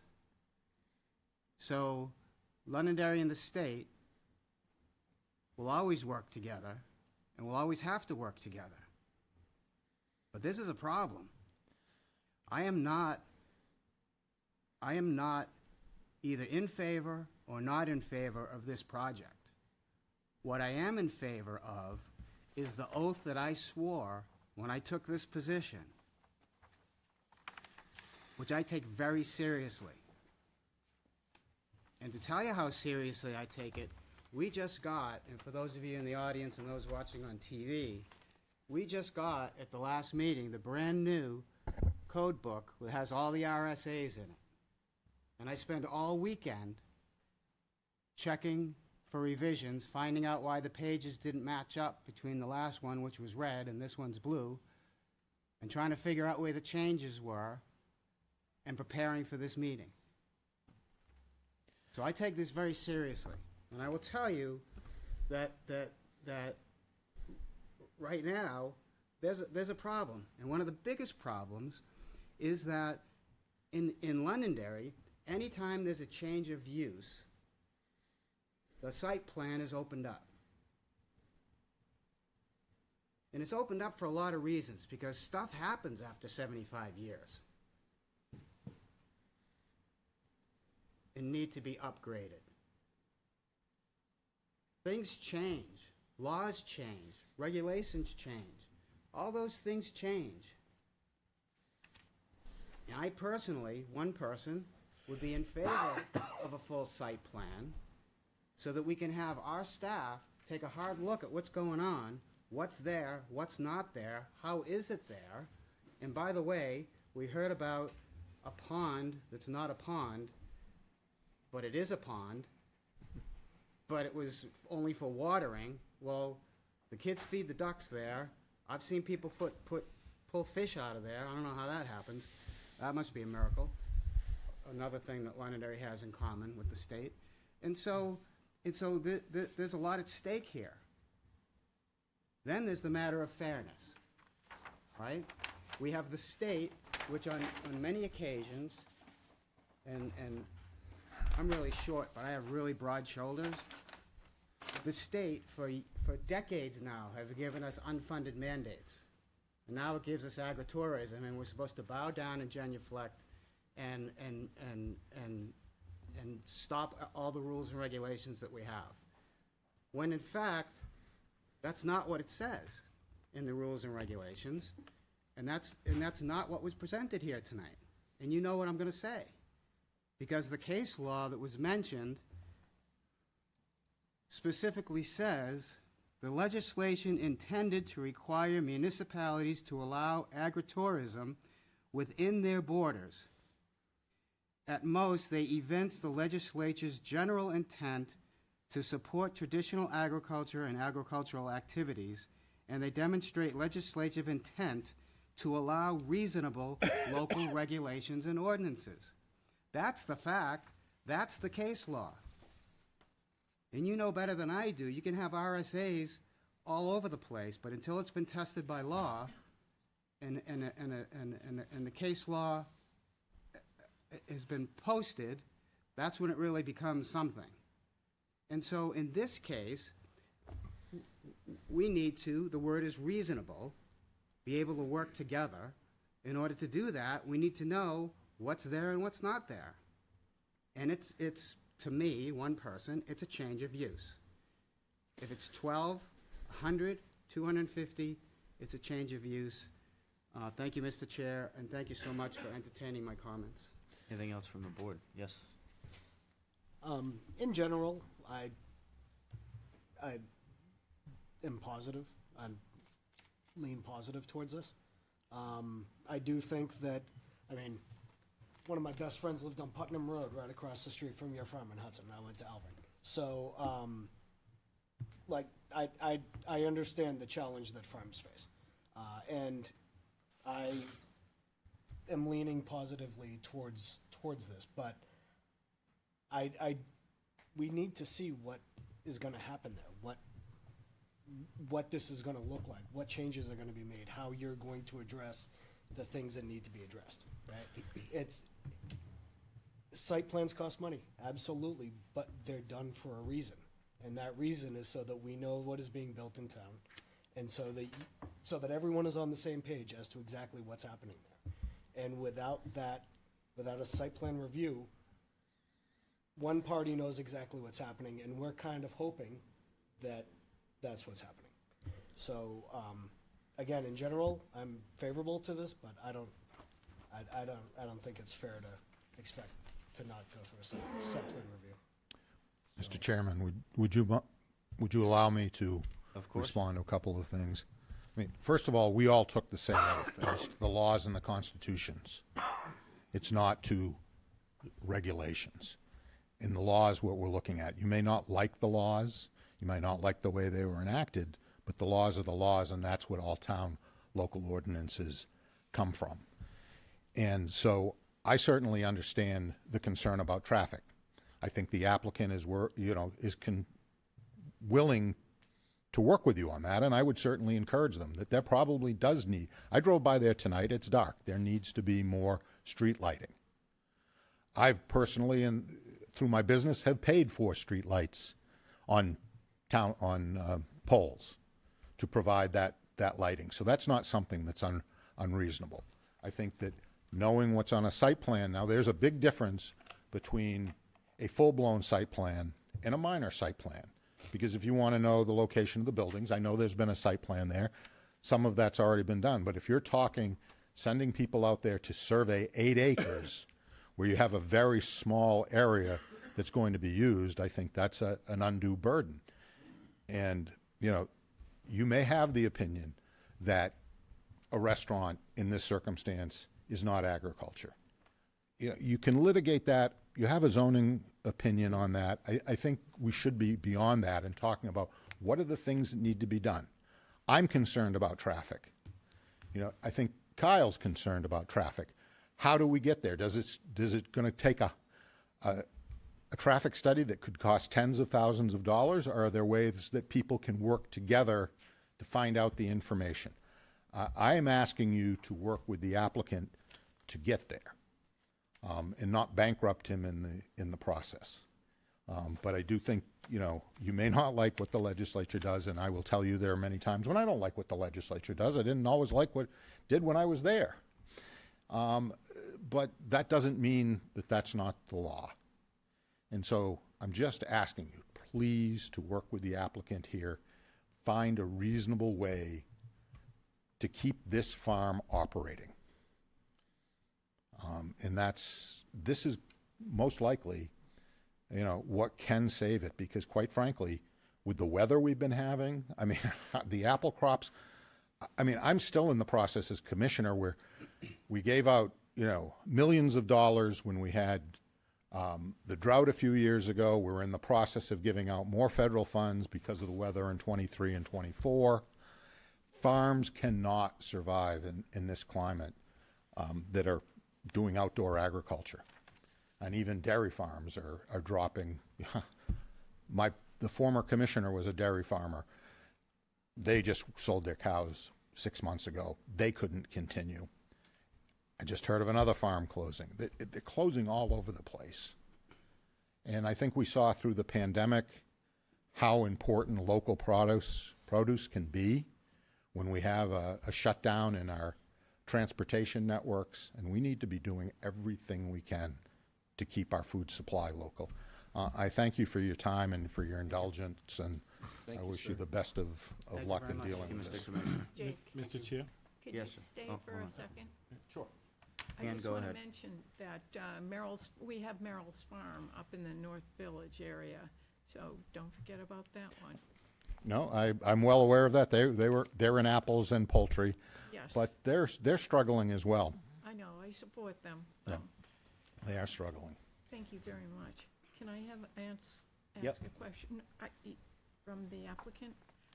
Is it going to have a liquor license also? I believe the intent is to do that. Just curious. Mr. Yes, Chair. sir. So first of all, I am in support of this. I think it's a great thing. I've seen what they've done in other states. I know that some of the other orchards in town have started to diversify. I can tell you just by looking at this, that the few concerns with some of my other board mates have stated, the fire safety, the septic, the paving, the drainage, the traffic, but I think those all can be handled. Having built and owning a restaurant myself, I can tell you that it's gonna probably cost you double what you think. I see what you tried to do to kind of put it in there. I understand you don't have to build infrastructure, but bringing this whole building up to code, I think it's gonna be a lot, especially with a commercial kitchen. If it was me, I'd actually build a whole separate building over here, because that farm stand, I think, is like a tinderbox. I mean, you get one grease fire, I mean, the whole thing could go. That's what concerns me the most about this project. I'd love to see it. I think it's gonna be very successful. I think you might need to bring on some other partners maybe to invest in this if it's too much. I think it's a good idea. I don't love the idea of being in the old farm stand, although it feels nice. I worry about the safety aspect of that. So those are my concerns and my advice. But yeah, I agree with the others that, a site plan is needed. When you open up one of these things, you open up Pandora's box. That's why it's almost easier to go, use a different building, and that's just my opinion. And so I want to finish up one of my thoughts, please. The pond, non-pond, I can't remember what you called it, I'm sorry. Whatever it is. It's water, it's wet, there's living things in there. It's never seen as much pressure as there's gonna be on it once there's cars on that all winter long with all the salt and all the runoff and everything else that's going on there. There's gotta be something done with drainage there, and there's gotta be something done with impervious, pervious, whatever you wanna call it, to protect that pond. That pond is a living organism. Whether someone dug it with a shovel or whether it happened naturally, to me, it doesn't really matter, because right now, it is what it is. And I was told that one time when I got my ears boxed in at a conservation commission up in Bristol, New Hampshire, when I was trying to do something up there. And it was, I got the old snapshot in time metaphor. And so it's wet. Something's got to be done about that. How are you going to do that? Well, you got to open up the site, and you got to do drainage calcs, and you got to do it to protect that thing. And I don't know how else to do it other than with the site plan. That's why the site plan is there. You got the checklist. You got everything's done. Instead of you do one thing and then somebody comes along and says, well, what about this? And then all of a sudden it's, what about this? Just do the site plan, do the checklist, and everything gets taken care of all at once, and then we'll decide at this level whether there's gonna be exceptions or not, depending on what you find, what you don't find, how you find it. Thank you. I'll try not to Mr. Rugg, repeat anything. Mr. Rugg, I think, had his hand Good, up. sir. Please proceed. Want me to go? Yeah, you can go. I'm not gonna repeat anything, so I'm gonna try to be quick. That's gonna be quick, too. Yeah, I mean, my wife was friends with Mr. Mack, Mandy Mack, for over 50 years and everything. You all know where the leach field is for the farmhouse? Yep. You know where it is? It's across the street. All right, that tells you how unusual, a lot this is. Yeah, I have to agree with the fellow board members. it's gotta be a fairness type of thing. We keep talking about what's unreasonable. I mean, the definition is not guided by or based on good sense. I think we're applying good sense. And I get the cost thing, I understand. But every applicant could walk in here and ask us to say the same thing. Thank you. Mr. Rugg? This kind of brings me back probably in the vicinity of 30, probably close to 40 years ago when Andy Mack approached the planning board at that time. I'm dating myself. And Andy wanted to put in an ice cream stand, and there was a fairly good, public debate on, and there was no agritourism, statutes or anything, But, I think he at least wanted to, it wasn't the agriculture from the property itself, it was agriculture that he purchased to produce the ice cream. And a lot of that was to support. And the town was probably smaller than half the size it is right now, but people were very supportive of Andy. And that's where the board took the risk, and we decided, it was really a town thing, and supported agriculture because we knew agriculture was important. Because I think, as Mr. Jasper has indicated, we have to eat. And New Hampshire imports probably about 90 to 95% of its food. It comes from outside of New England. So I think we have to start thinking closer to home. I mean, I love my garden. I have my garden. Hopefully, some of the products that is raised at Max can be used in the production of food. But I think we have to look at the bigger picture, and I mean, the whole survival of agriculture probably goes back 50, 70, 80 years ago, and that's where the farms started dying off, because there's plenty of milk at that time. Now, where is there a dairy farm? You have to go to Vermont, and Vermont supports their agriculture. So I think generally this is a good idea. I think we need to go through the site plan process, because there's a protection of both public safety and public health to make sure the operation performs, to the town's liking and fits in also. Max has always fitted in with the town, and we have to take a long, hard look at our agriculture. Mr. Penta, I think you had something? Yeah, and I'll be quick, Mr. Chair. Thank you. Yeah, so I guess in the spirit of partnership, if that's what you want to kind of call that, it's the law's the law. The state, obviously, Commissioner, Jasper definitely made it sense. It's the law. Have to follow the law. The presentation itself, while thorough, and I appreciate what you provided, Attorney Gandia, it was, it speaks to me a lot of RSA. You're throwing RSAs at us. You're throwing what I am looking for. I am a very simple person. What are you trying to do? Why you're doing it? What's the impact? What's the result? How is it going to benefit Londonderry? 5, 6 slides. I'm going to go into a soapbox. I don't understand why more people do not come to this board with 5 to 6 slides, trying to understand what we're trying to do, what the waivers are. This is a lot of information to kind of take in. I want to advise you appropriately. We want to partner with you. And yes, I love Max apples. My kids love Max apples. I want this to work. I really do. I want also to provide the safety and all the other kind of items that kind of go with that. You're on a state road, so we totally get that, and I think Commissioner Jasper provided some good insights about lights and such like that. If we can kind of work that way. What are you like? What are we trying to definitely do? What's the we have problems. How are we going to solve them? You present us how you're going to solve them. We may say, yeah, that's a great idea, or we be like, oh, nope, that doesn't fit here. It's complicated. I get it, and I appreciate the time. I appreciate you coming in for a second conceptual. And I think, and I do want to kind of end it on kind of that note, but take this time to really kind of like identify what we're trying to do here. Thank you. Thank you, Mr. Chair. Anything else from the board? Yes, sir. I'll be quick. I'll say that I'm for it. I think we've heard a lot of times with people wanting restaurants come to town, and I know we want it on Main Street, but I'll take it on Mammoth Road if that's where we're gonna get it. But I do agree with most of the board. I think a site plan is gonna be useful for us to determine if, you know, it's gonna meet the standard that we require, so. Yes, sir. Being on the master plan committee as well, one of the big things in this community is preserving the agriculture in this community. We did a land use map. One of the dots overwhelmingly was around the area of Max Apples in the town common of do not touch and make sure that we preserve this area of town.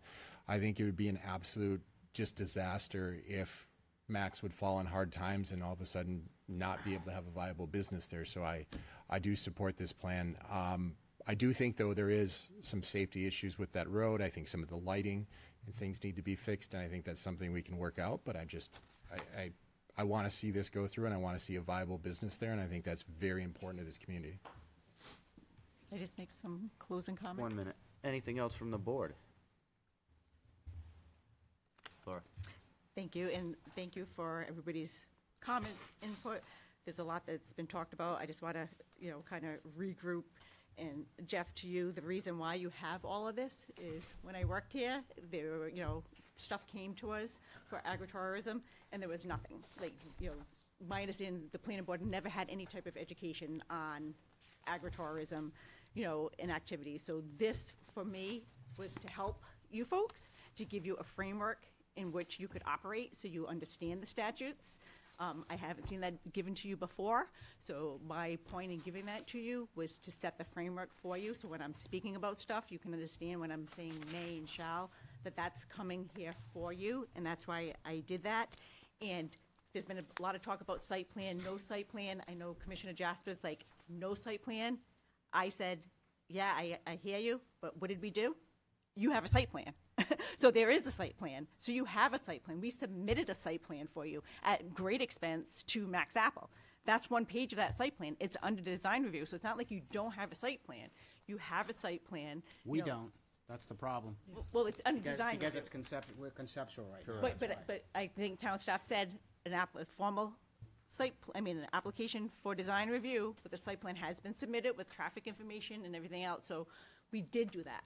So despite, the going back and forth, you have a site plan. We are undergoing a site plan review for you, and I could have postured up, but I had a feeling that this input that we're seeing from the board was exactly what we were gonna get. So you have a site plan, it's there, but what we're asking for is some relief with some of those waivers, with some of those requirements. We're asking for that is where the reasonableness is coming from. We're being reasonable, we're giving you the site plan. You may not have it right now, but it's with the town staff, it's under review, so you have the site plan. I'm sorry, but that sounds like you did us a favor. You didn't do us a favor by giving us a site, or giving them a site plan. That's not fair to say it like that. No, what I'm saying, there was discussion about whether That's or not. what you just said was, that's not fair. Okay. That's not fair to this board, it's not fair to town staff to say that. You're not doing anybody a favor. You're meeting the regulations of the town. The state statute says may. And the town is requiring that we do, and we are. Thank you. Again, it was a may by state statute. The town said yes, and we are. And as far as life safety, I know you mentioned that. That is something that we've been working with the fire department on. We have had multiple conversations with Brian Johnson about that. We are working with him. As far as lighting, we do have a lighting plan, so we did submit that as well. There's stuff that's talking about production. Mr. Ogg, you asked about production. That is Mac's intent, is to provide food that's produced on the farm to be signature items on the menu. So we are doing that as well. And I'm just looking for clarification, and maybe town staff can help with this, is as far as the use determination, as whether to not, the restaurant is agritourism and is permitted. It was my understanding that that issue was decided and that we could move forward without having any further discussion on that. We do have a decision from your zoning administrator. If that's not accurate, I would like to know that, just so we can understand the board's position moving forward, but I thought that that was a non-issue. Before we get to that, before we do that, can I just do this one more time? So I want the general public, because people actually do watch these on TV. That might not be watching them tonight, but they do watch them later on at their own leisure when it's snowing out and it's a pajama day and they have nothing else to do. They watch it online. That too. So I want to be very clear that the agritourism thing that comes down from the state, for lack of a better term, is very pointed. However, in several places, and I already read one of them, which was Forrester versus the town of Henniker in 2015, that I read to the commissioner, that he fully knew what that was because he was in the room when it was litigated. But it also, in another place, in 674-32C, it says that nothing in the subdivision RSA 634-32B shall exempt new, reestablished, or expanded agricultural operations or activities from generally applicable building and site requirements, such as dimensional standards, setbacks, driveway, traffic regulations, parking requirements, noise, odor, vibration, restrictions, or sign regulations. So there's a lot of places in these RSAs where it says, yes, it's agritourism, and yes, we're going to work together and we're going to try and make it happen. But the presentation and this paper made it sound like that this board had to get on its knees and kiss the book and the state and say, oh, do whatever you want. That's what it sounded like to me, because nowhere in the presentation did it happen to mention the two things that I just cited that said the town doesn't have to yield anywhere. It just has to be reasonable. Can I respond to 1 that? minute. Jason. I feel like we're getting off track here. This is rapidly seeming to turn personal. I don't know why. I don't think it's. It's not personal at all. But It's not. and I'm not saying, I'm just saying tensions are getting up there. I don't, we're getting off track from what we're talking about, right? I feel like we're getting talked down to. I don't like it. I don't like no, it. no, and I understand what you're saying there, Tony, because I kind of felt that too. But I think if you look, like, quantifiably, right? Does this meet the definition of agritourism? If our zoning person says it does, then, you know, it probably does, right? We want a site plan. You say we're giving it, you say we're getting a site plan. It's in design review. That's the standard process. Good. That's what we want to hear, right? I feel like we're kind of going in circles here a little bit, right? We've gone through the conceptual review, right? Unless there's new stuff coming up, I feel like we can kind of wrap this conversation up a little bit. Okay, and I apologize if I overstepped my bounds. No worries. I just I think we needed to take it down a notch a little bit. Yeah, and I think in summary, I think a lot of us are in support of this use. Absolutely. We have concerns going forward, and we'll work through those concerns. So I don't want you to walk away from here saying, oh my God, the town doesn't want this. No, I think the town wants this. I think it would be great for the town. There's just concerns, and if you can make that guy over there, John, happy, then we're typically happy. And So, then tell us how to do that. You might be the first, but you know. Hold on. I'm telling you, I will lead the parade. If I will lead the parade to support, get this thing supported and get it done, if we can meet these requirements. I will lead the parade, because I think it's a good thing, but we've got rules. and we don't know what we don't know. So if there's something with the drainage and it's 2 feet off rather than 1 foot off, those are things we can, it's hard to say that, oh yeah, we're gonna waive everything. We can't, To we're be not at very that clear, stage. it's not making John happy, it's making this board happy. No, I know, but I'm just To be saying, for very me, clear, 'cause it's when like the he's third happy, time tonight. I know that, Can it's I a, just, Yeah.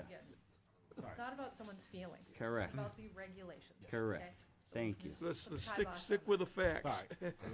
Do you want me to address this use question? Yeah, I do, So- because I'm still not, I know it seems like I'm the only one, but I still just can't wrap my head around how a restaurant is considered agritourism. So I really need help So back in understanding. July, when we first started this conversation, staff hadn't analyzed this either. The process for making a zoning determination is going through the zoning administrator, and Nick Conder, our zoning administrator, evaluated the criteria of the state law and came to the conclusion that this is agritourism, and that is a permitted use by right in AR1. In my professional review of it, I agree with that determination. I don't view it as this board's role to make that determination. That's why you have a zoning administrator to do exactly that. That doesn't fall within your purview, in my opinion. I So mean, to me, ultimately, that's at the end of the day, quite this the whole thing falls on us. So while we have a zoning administrator, I do feel as though, to a degree, it falls in our purview. Well, if he had said it's not permitted by right and they did a variance, then it would go to ZBA and they'd get relief from our regulations and then come to you and you would have to review it as such with said relief. Can I ask you a question? Sure. I'm trying to understand. Yeah. Are you looking for an additional opinion above the zoning administrator to? No, to- I to- mean, To make sure we're making the right decision? Personally, is making the right decision? one person, I feel as though this is not agritourism. It's evident that the board does feel as though it falls within agritourism. So So I if think- that's the case, then so be it, and I'll agree with it. But I don't think a restaurant is agritourism. Being provided a meal and sitting down at a 100-person restaurant is two totally different things. Being provided a meal is that farm in Boxwood, Mass, that you can go bring your kids to all this stuff and do hay rides, and there's a little market that they serve hot food to that you go sit on a picnic table. That's being provided a meal. Sitting down at a fully functioning restaurant is way more than being provided a meal. And, to me, New Hampshire agritourism involves attracting visitors for experiences like farm stays, pick your own, education, or events as accessory primary to farming. A restaurant is not an accessory to farming. Yes, there is food that is generated at a farm. But not that farm. Not, certainly not that farm. I don't, and to go on, it says, supported by resources from organizations like the New Hampshire Food Alliance. Oh, well, New Hampshire Food Alliance, they must know something about food. Agritourism can offer value opportunities for farms and other businesses, this is from New Hampshire Food Alliance, to generate diversified, multi-season income while offering memorable and educational farm-based experiences for visitors through activities and entertainment like farm stays, pick your own, they do that, corn mazes, they do that, festivals, that would be something that food is served at, a Deerfield Fair type thing. What about that? This is New Hampshire Food Alliance now. What about that says put a 100-person restaurant at a farm? That's my problem. Is I don't. I love the idea of it. I think, as everybody says, Londonderry needs another restaurant. I just don't see how this is agritourism. This will become, and whatever the board wants. If they disagree, they disagree, and I'll stop talking about it. Max Apples will go from a farm stand to a restaurant that you can buy some apples at. And if you think it's anything other than that, you're crazy. I'm not disagreeing with anything that you're saying.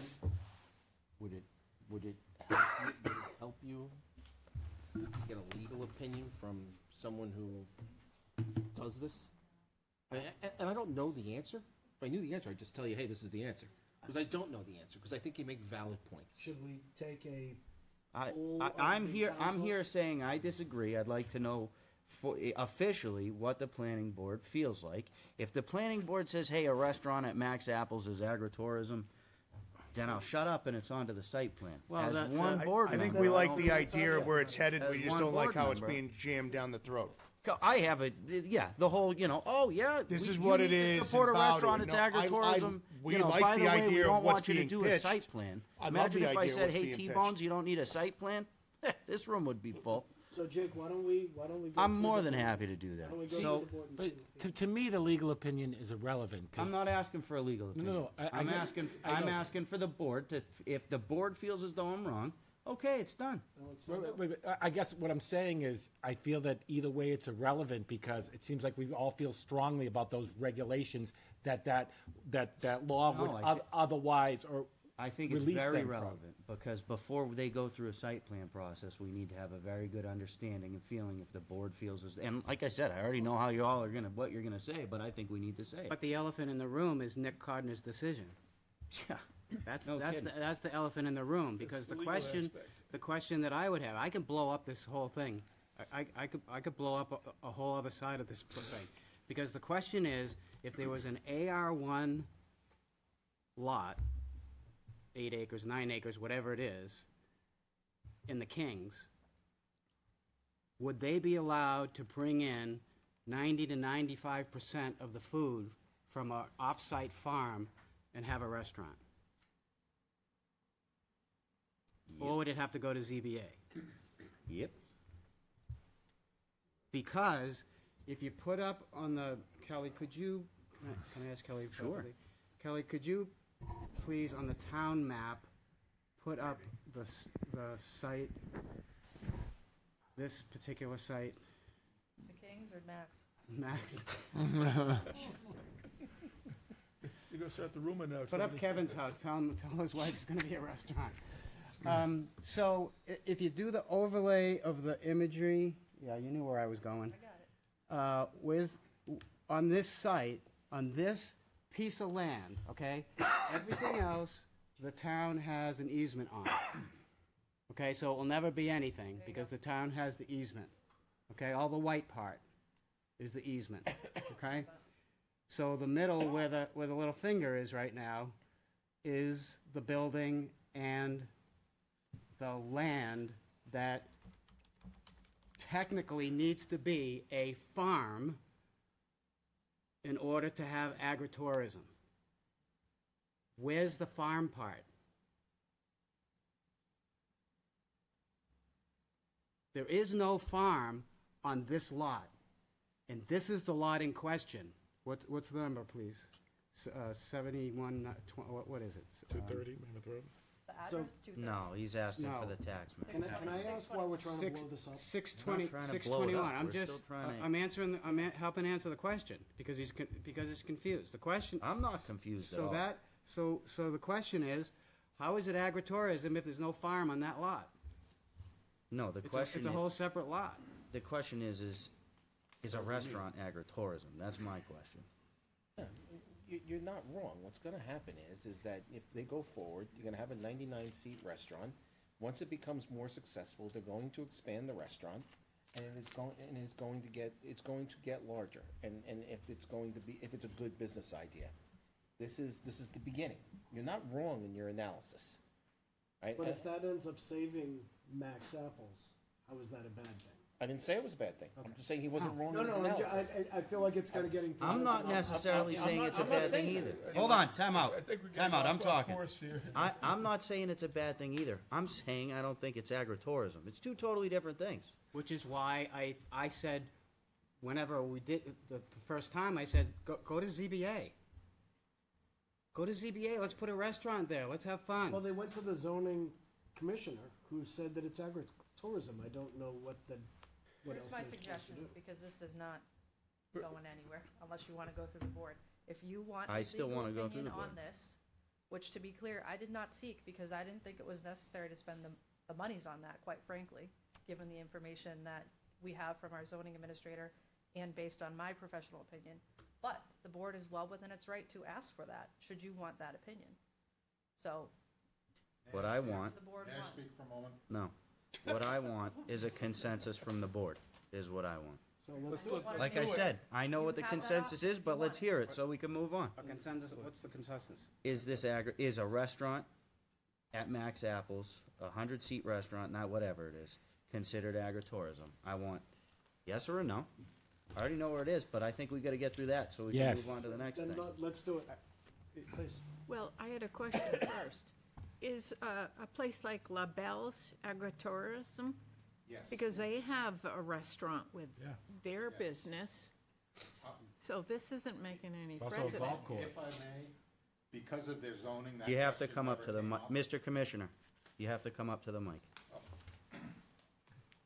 See, you Appreciate thought that, I was sorry. gonna cut you off. All I wanted you to do was No, come to the mic. so in many cases, the issue of agritourism doesn't come up because if the activity is allowed in the zone, then it's never an issue.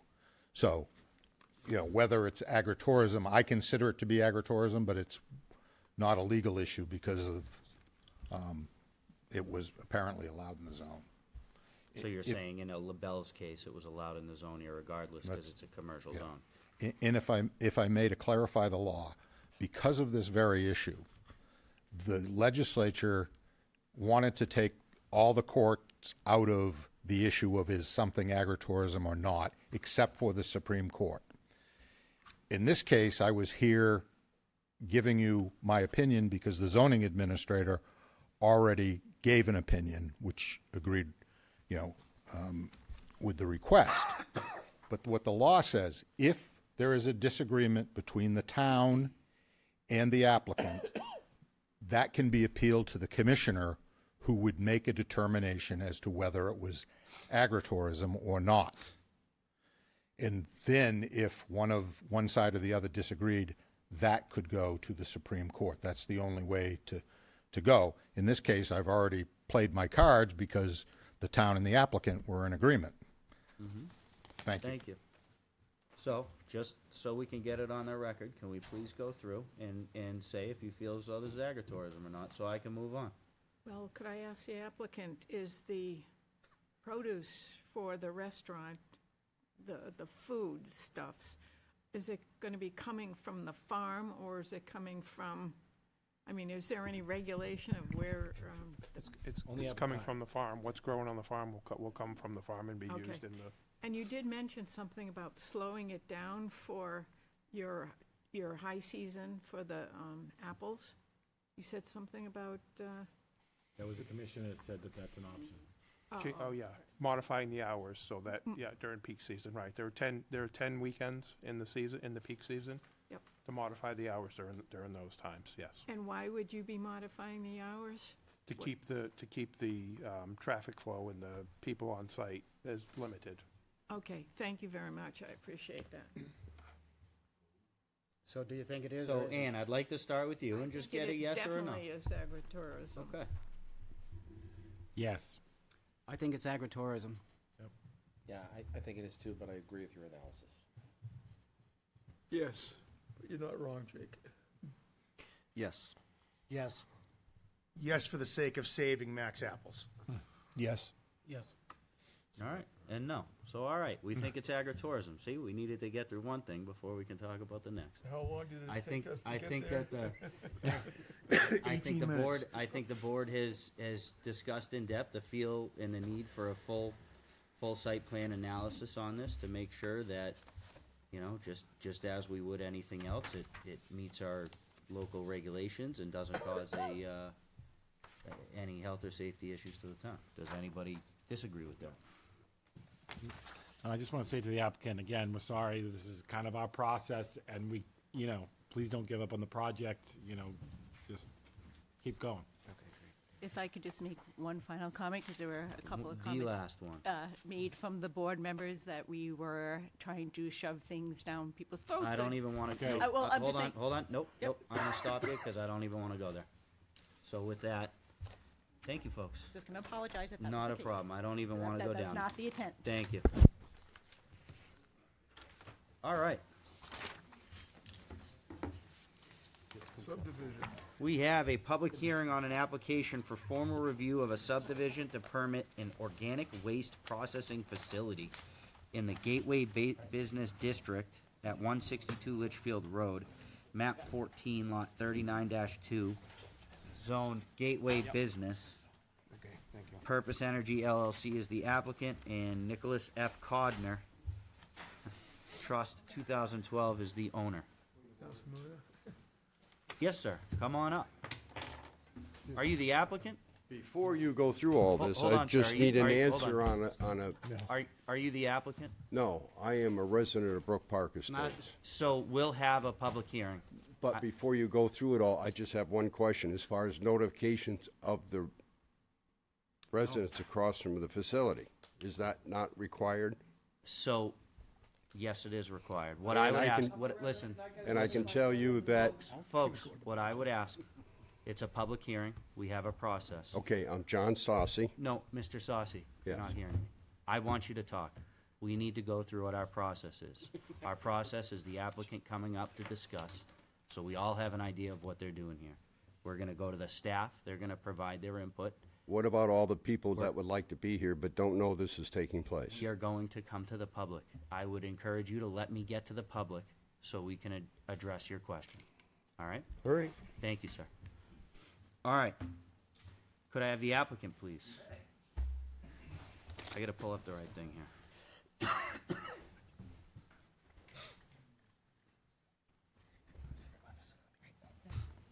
You should have a clicker right there. Give me 1 second, folks.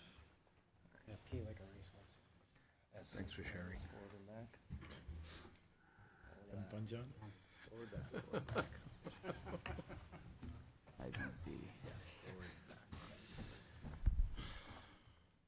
All right. So, Kelly, do you have anything before we get started here? We do, if it, I think it'd be helpful if Yeah. you went first. Please. So we've, obviously you have a I'm not even subdivision gonna get and a site plan before you this evening. The subdivision is the first item. Site plan is second. I believe the applicant is going to talk to them concurrently. Should you be okay with that? From staff standpoint, we've had many productive meetings with the applicant. However, at this stage, there are a number of outstanding items, which again, we're working through with the applicant very collaboratively. And we are recommending a continuance. That being said, staff and the applicant thought it would be beneficial to have a presentation, given the nature of the use. It's not something that this board has seen before, so we thought that would be helpful should the board be willing to entertain it. So Thank you. And if I could just add, again, and there are a number of outstanding checklist items as well as items that they're asking for waivers for. So I think, again, it would behoove us to not grant the waivers even for acceptance to get the clock started. My recommendation would be let them request the applicant for, if they agree to a continuance, and let's just allow them to do their presentation this evening. Obviously, there's a number of people here in the audience that are interested in what it's all about.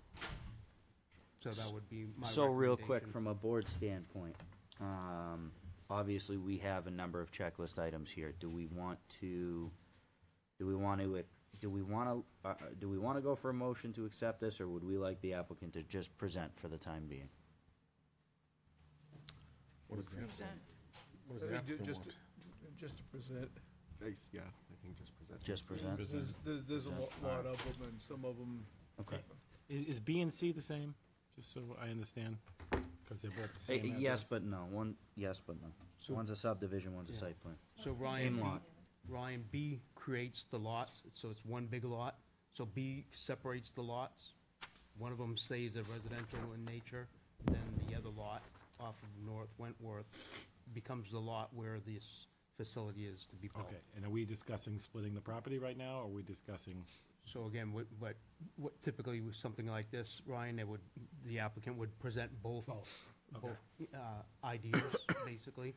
But again, I think, there's enough outstanding checklist items and waiver requests that, again, request the applicant to forego any of the acceptance, and let's just do the presentation so everybody can understand what's happening. Okay.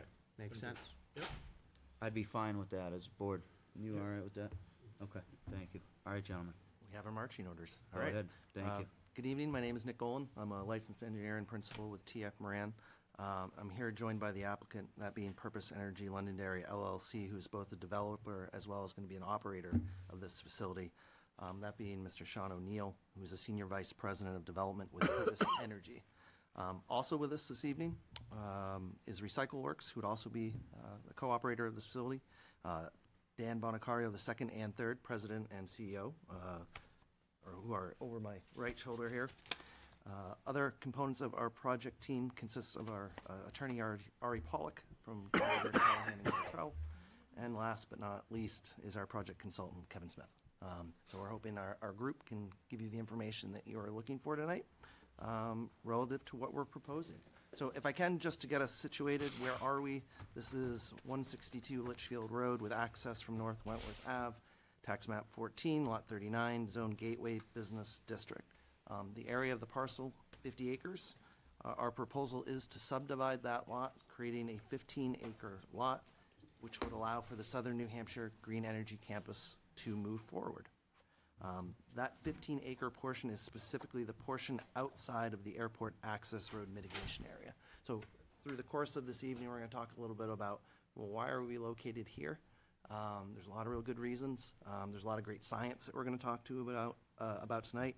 So relative to what we are doing here and who are some of the individuals associated with that, I'm going to turn it over to Sean, and then we'll come back really to speak to the other components. But what are we doing?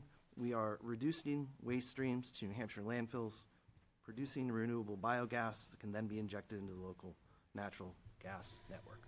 At a high level, we'll see a little bit more detail from Sean.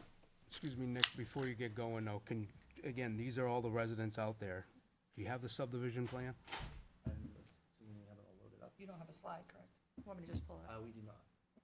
Just so that people there's can a slide that understand what we're shows- talking about. We'll, The break point. our hope, should it please the board, was to introduce the project itself and its project components. And then it would lead into a more organic, natural conversation of the subdivision and the various site components, if that's agreeable. There's a slide that shows the specific piece too. Guess what, I think what we're getting at is that this isn't actually on Litchfield Road. No, it's It's not. way So far away. the existing property has frontage on both Litchfield Road as well as North Wentworth Ave. As part of the subdivision, we will be seeking access from North Wentworth Ave and North Wentworth Ave alone. There's a bit of a story that goes into that, and I was hoping I could tell that a little later. But it really gets into the original subdivision by the town as part of the eco-industrial park, and the specific access to this lot, and the fact that it is located outside the airport access mitigation area, showing that it was intended to always be developed and to be developed with access where we're providing it. I was hoping we could touch on that as we kind of get through the slides, but if you'd entertain us, I know Sean is extremely excited to tell you a little bit about his firm and the work that we're trying to do here. Need to pull the microphone closer, please. Okay. Thank you. Thank you all. I'll start by thanking you for your service. I know this don't pay so good. I live in a small town, and I know this. I really appreciate the time and effort it takes to do what you do. And Sean, you should actually mention, I know we heard it earlier, that a minimum of 5 to 6 slides would go a long way. We may have exceeded our mandate, but he's going to try and be as efficient as he can. I'll go fast. Thank you. So, so this project, I am excited to tell you about it because it does involve a lot of challenges we face as a country. I think some of these challenges involve you as a state, and I think this is a good thing. The campus is going to be one of only a very few like it in the whole country that involve depackaging of grocery waste and the digestion of that waste on the same site.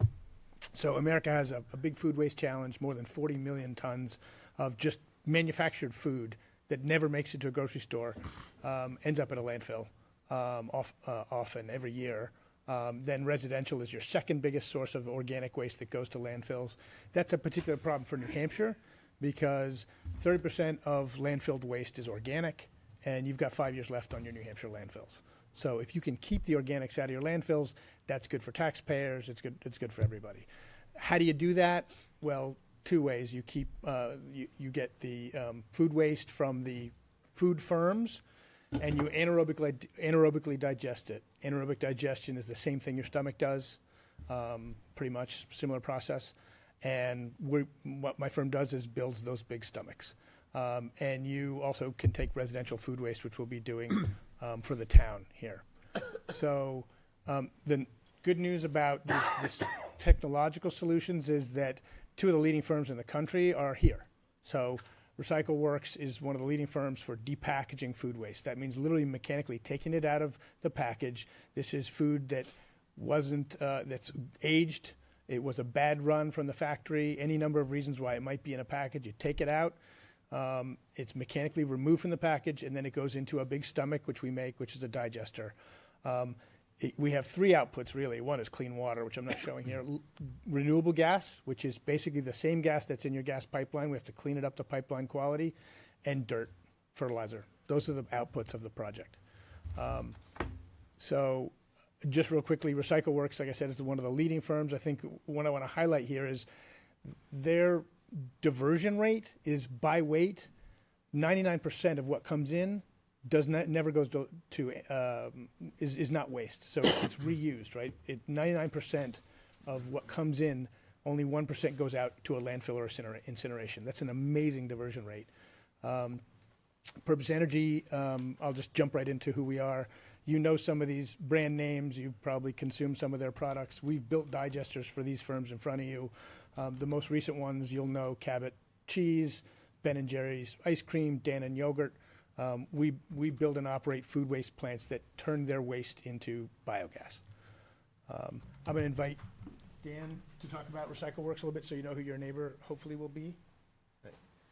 Dan Bonigario, I'm the CFO of RecycleWorks, and I appreciate everyone taking the time to be here tonight. RecycleWorks was started in 2016. We're a family-owned and operated company, and we are the largest food waste handler and processor in New England. You see a couple of our key customers in the state of New Hampshire right now. So those are customers where we are servicing their food waste, beverage waste, unsaleable products, anything that they may have that they need help with. As Sean mentioned, we keep well over 99% of the waste that we handle and collect out of the landfill. And it's our goal to expand that in the state of New Hampshire and help New Hampshire to meet its solid waste diversion goals and collect that 1/3 of the solid waste stream that is food waste diverted from your landfills, bring it to this facility, and really lead the country in organic waste processing. So where's this going to be? And for you neighbors, this is the very far back northern part of 162 Litchfield. It's not on Litchfield. So if you see there's an old easement that the town owns, it comes off the roundabout or the cul-de-sac over by the gas, combined cycle natural gas plant, and it goes to the back 40. It's really the back 15. So that's where the campus would be. Frank, it's between FW Webb and Stonyfield. I think one thing to note, trees on all sides of it. No one will see us, no one will hear us, and no one will smell us. I'll go into more of that, but you're not gonna know we're there. What is the project? New England's largest digester project, and like I say, it's a very rare, kind of unique phenomenon that you have the depackaging of the waste and the digester in the same place. It's a lot less trucking because stuff goes to one spot and everything happens there and the waste is diverted. We're going to start with 300 tons a day of organic waste growing to 750. We'll have piping of waste from Stonyfield, food waste, and that will eliminate trucks that are currently leaving that facility and go to Maine. The gas will be injected into Liberty's distribution network, which is, I think, great for if you know, you guys remember when you get a super cold winter, you get gas price spikes and gas challenges here locally. We'll be adding local supply to the gas system. We won't have an impact on traffic, and there'll be no smells. I'll go a little bit more into that. This is the basic site plan. You've got, on the right side, a very large warehouse, like 35,000 square feet or so, where everything, the waste will be able to go fully into the warehouse for extraction.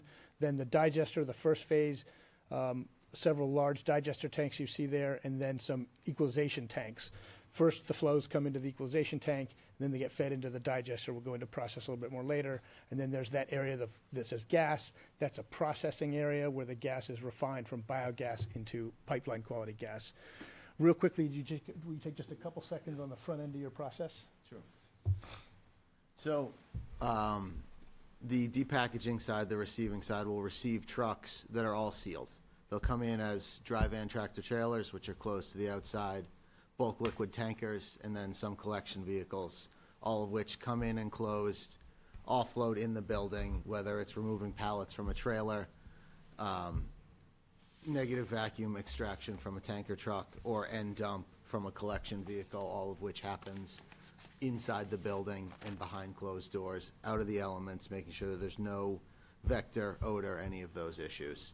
The trucks will come in, scale in, be offloaded. All the queuing will take place on the facility. There's no impact, no queuing on any public roads or anything like that. Enter, way in, offload, way out, back on their way, all through this industrial corridor. To finish up with our piece of the process, so you got 2 pipes, right, from Stonyfield and 1 from Recycle Works. Stuff they depackage is made into a slurry. It's piped over to us, goes into an equalization tank. That set of equalization tanks has surge control, extra capacity, so that we'll never have overflows, we'll never have spills or anything like that, because we have extra space. We're always able to take more than they can process in a day. It then is fed just the way you have to feed food into your stomach. We feed according to what we can take in the digester on a given day from the equalization tanks. It's processed, turned into gas. Food might be in there anywhere from 9 to 21 days. We then process the gas. It goes into a purification system that removes CO2, which is the main impurity, and takes the methane out. That's your what we call renewable natural gas, RNG, gets injected into the Liberty system. Then the 2 other pieces are solids are converted to fertilizer. Really, they already are fertilizer. And then our liquid effluent will meet the standards. I've had a lot of back and forth with Bob Carey. We know we'll meet their standards. We've already engineered the project to meet the local wastewater standards. So the main issue we have outstanding there is some issues having to do with the impact of our flow on the piping network, which we're going to test, I think, out of abundance of caution. But this is what it's going to look like. Here's a rendering. Warehouse in front. This is where Recycle Works receives. You see all the bay doors. Waste goes in and is processed. Everything's enclosed. The tanks are enclosed. All the processing is enclosed. That pad there is, I'm not showing the gas skid because I didn't have a good image of it, but that pad in front is where the gas skid is. To show you that this is not just a pretty picture, we actually build them to look this nice. This is the Ben & Jerry's digester facility. They're well designed. They're not unsightly. This doesn't look wildly different from what a farm silo might look like. So this is the kind of production quality you can expect to see. Anyone who wants to come up and see this, you're welcome. This is not going to smell. The materials that come in are covered on the way in. They're processed inside the building. The solids that leave as fertilizer don't have any residual organics, so they're not going to smell. And in the gas business, if something smells, I'm losing money because I'm trying to turn this waste into gas. If you smell something, it means I'm not doing it right. So we have heavily incentivized to make that gas. I would invite you also, one of our digesters is at Fiddlehead. If you know their beer, they have a pizza joint right next to Fiddlehead. There's a digester next to the pizza joint, and we go entertain their people there all the time. It doesn't smell. You eat your pizza right there. If it did, that would be a problem. We have projects that are a lot more urban than this one. I know that people get nervous when they hear gas. I want to emphasize there's no gas storage on site. Digester produces the gas. It goes to a gas purification skid. It gets injected into local distribution. It's not like we got big gas tanks here. It's made. It goes out to the system. We have a flare that is for an emergency. So if you got off-spec gas or a problem, it's flared off. That's just for emergency. It's not for convenience. We're not even allowed by our own regulations to flare it off just because it's there. That's just an emergency flare if you ever had a problem. Why is this good for New Hampshire and for Londonderry? You got 25 to 30 high-skilled jobs because all the systems that operate here are pretty complex and they need high skills. There's no real tax burden to you commensurate with the service. There's not a lot of services we need from you. This is part of your eco-industrial zone. I think it really kind of burnishes that. And every industrial zone would love to have a private wastewater plant. When you're looking for food businesses like Stonyfield, their big challenge is, what do we do with our high-strength waste? This will attract more food businesses, we believe. This has happened to us other places. And then this will lower costs statewide for landfill and compliance fees that ultimately end up hitting ratepayers. Lastly, you'll have fewer landfills that need to be built, and we'll have RNG, renewable natural gas, will support about 2,200 homes, and twice that in our second phase. So it's renewable energy. It's I don't know what's not to like, right? It's got renewable energy and reducing burden on landfills. You won't see us, hear us, or smell us in this site. It's an ideal site for us. I asked Sean to try and do that as efficiently as possible, and as things dragged on for the night, I asked him to go even quicker. So apologies if that was too fast. I wanted to pause and just have the opportunity to answer any questions specifically about the process. Ryan. Yes, so I'd like to have some questions for him. I've looked into this business model before, and from what I understand, the gas that's produced from here is typically 20 to 30 times higher cost when you sell it to the pipeline, and therefore people that buy from the pipeline, their energy bills go up. No. So this is, without getting too confusing, the gas is broken into two pieces. One is the gas, the molecule. Yep. Same price that you pay now. Yep. Someone else, usually it's a company who wants to buy the renewable attributes, they pay for that, not the ratepayers. The ratepayers don't pay for that. All right, and where is the closest facility? I know you said this would be the one around here. Where's the next closest facility that you have in the U.S.? Oh, Vermont. We have 3 in Vermont. You have 3 in Vermont? Yeah, and I would invite any members, I already have invited members up to visit. I'd be happy to give you a tour. I'd happily give residents a tour.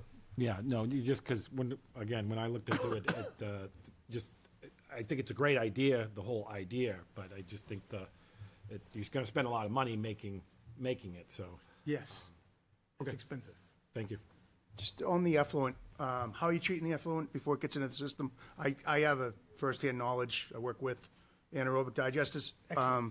3 million anaerobic digesters to be exact, and 2 million gallon per day. What are you going to do to treat the effluent before it reaches the system, and how are you going to get it into the system? At what flow rate? There's a lot that goes into that. So I'm trying to remember my engineering right off the top of my head. I think our flow is around 110,000 gallons per day. So it's, compared to what you're dealing with, nothing. Minimal. Yeah. It's really high strength waste. We have aeration tanks for knocking down the residual BOD and the sulfides. Mhm. Those are our primary concerns with regard to the wastewater. We don't really come close to your permit limits on other things. So you're not going to be adding microorganisms, anything to break down your waste or anything like the that? anaerobic digester's full of microorganisms. But you still need to feed the beast, right? You gotta bring it back to temperature. You gotta warm it. You gotta do. There's a lot We of have other to heat things the going on. digester. It's mesophilic digestion, so it's about 100 degrees, between 90 and 100 degrees. Okay. And that's what keeps the bugs happy. The Yes, bugs it does. bugs are doing most of the work, Yes, it and they don't does. make any noise. It does not. So Steve, as Sean has indicated, again, he's been working with us pretty diligently on his industrial discharge permit. Yeah, What so is the it? effluent sounds like it's gonna be handled perfect. Yeah, the effluent is not gonna be an issue. Again, it's the flow rate that they're gonna be throttling Which it doesn't into our sound too bad system. either. To add to that, it's not a batch process, as you know, it's a continuous flow. Yep. And I just think that because there's some pre-existing elbows and stuff, town has to check it. They're doing their due diligence. Yeah. And Bob Carey has found an appropriate consultant to evaluate that, along with John, to make sure that this won't be an issue to the town, Mhm. which John then pays for. Just protect the joints and you're good to go. You got it. Mr. DeFrancesco. Thank you, Mr. Chair. So, just to get it out there, and I promise I won't go Italian on you. The fact is, in this case, not only are we talking about local regulations that you're gonna have to follow, but you also have some of the most highly regulated state and federal regulations that you're gonna have to follow before you turn the key on the door. And it's important for folks to understand that. Now, I will tell this board that I did have the luxury and the honor to be invited down to Recycle Works Massachusetts facility. And I will tell you that when the town did a field trip down there, I happened to ride with the town manager at the time, so we had a lot of time to pick each other's brains on the way down and on the way back about this particular project. I will tell you that my dad was in the supermarket business for his entire adult life. And I will tell you that Recycle Works had zero smell, was the most organized place that I've ever seen for a warehouse. And my recollection as a kid, up to about 19 years old, traveling around with my dad to back rooms of supermarkets that I would literally gag in, and they were supplying food to people. I'd never been in anything, a warehouse as clean as the one I saw with Recycle Works. I did not have the opportunity to go up to the Vermont facility, but I plan to at some point. But I can tell you that as the purveyor of this site, I was very impressed with the Recycle Works organization, and I met the entire family, and hardworking and very sharp individuals for sure. So, thank you, Mr. Chair. Yes. We never really went to staff. John, you got anything, or are you good right now? Nothing Kelly? tonight. Again, to take the opportunity that Yep. they present it, and Sean, that presentation will be available. If Sure. residents want to You're good. Absolutely, get a copy. Yeah, we can put the PowerPoint online. absolutely. Anything else from the board? Are we just talking process now, right? If I can, we have a whole site plan. I will be very efficient with your time. I think it would be really important to Before- just speak to a When couple we of those get there, elements. just seeing if anybody's got anything on what's been presented. Well, I think this is climate change is climate change. And we're saying, I mean, whole reason why we just had the conversation about Max is because the climate is changing and they can't grow as many apples as they once did. So, facilities like this are gonna be key to doing what we can to slowing that down, so. All right, you can go on the site plan. Is there any waste going into our sewer systems in Londonderry? So when we were talking about the effluent, we have to clean up to your wastewater standards. So that means that your existing wastewater, which goes to this, from this particular spot, it goes to Manchester. Right. And Manchester has more than enough capacity to handle it. Okay, good, that's what I was wondering. Yeah. Thanks. Go ahead. All right. Would you be so kind, would you mind pulling up our site plans? I'm gonna treat the subdivision and the site plans somewhat concurrently, and that one can't happen without the other. Thank you, Sean and Dan, for your guys' explanations. As an engineer, this is really fun stuff to learn about. And as somebody who has to then present some of these elements to a board, it's very educational, so we're hopeful that this is educational both for the board as well as the audience tonight as to the elements that we're speaking to. Now that we know the kind of the who and the what, let's talk about the where. It's very purposeful, the location. If we could flip to the overall existing conditions plan, which is that sheet right there. Thank you. I'm going to read a quick little excerpt. This statement shows up almost in every element of our submittal. Sorry, Nick, Yes, sir. before you start, so there's two Wentworths in that area. Could you very succinctly delineate and say it at least twice which one this is? This is North Wentworth Avenue. Thank you. So this currently ends in a dead-end cul-de-sac. There's a temporary cul-de-sac easement. Yeah, not Wentworth Ave. No, sir. North Wentworth North Ave, Wentworth which Ave. is a different, totally different street, different cul-de-sac. Yep, very much Same so. area, unfortunately. Do something else, because this is a, That's okay. Yeah, you just flip by it. let me just. Oh, that works. Sure.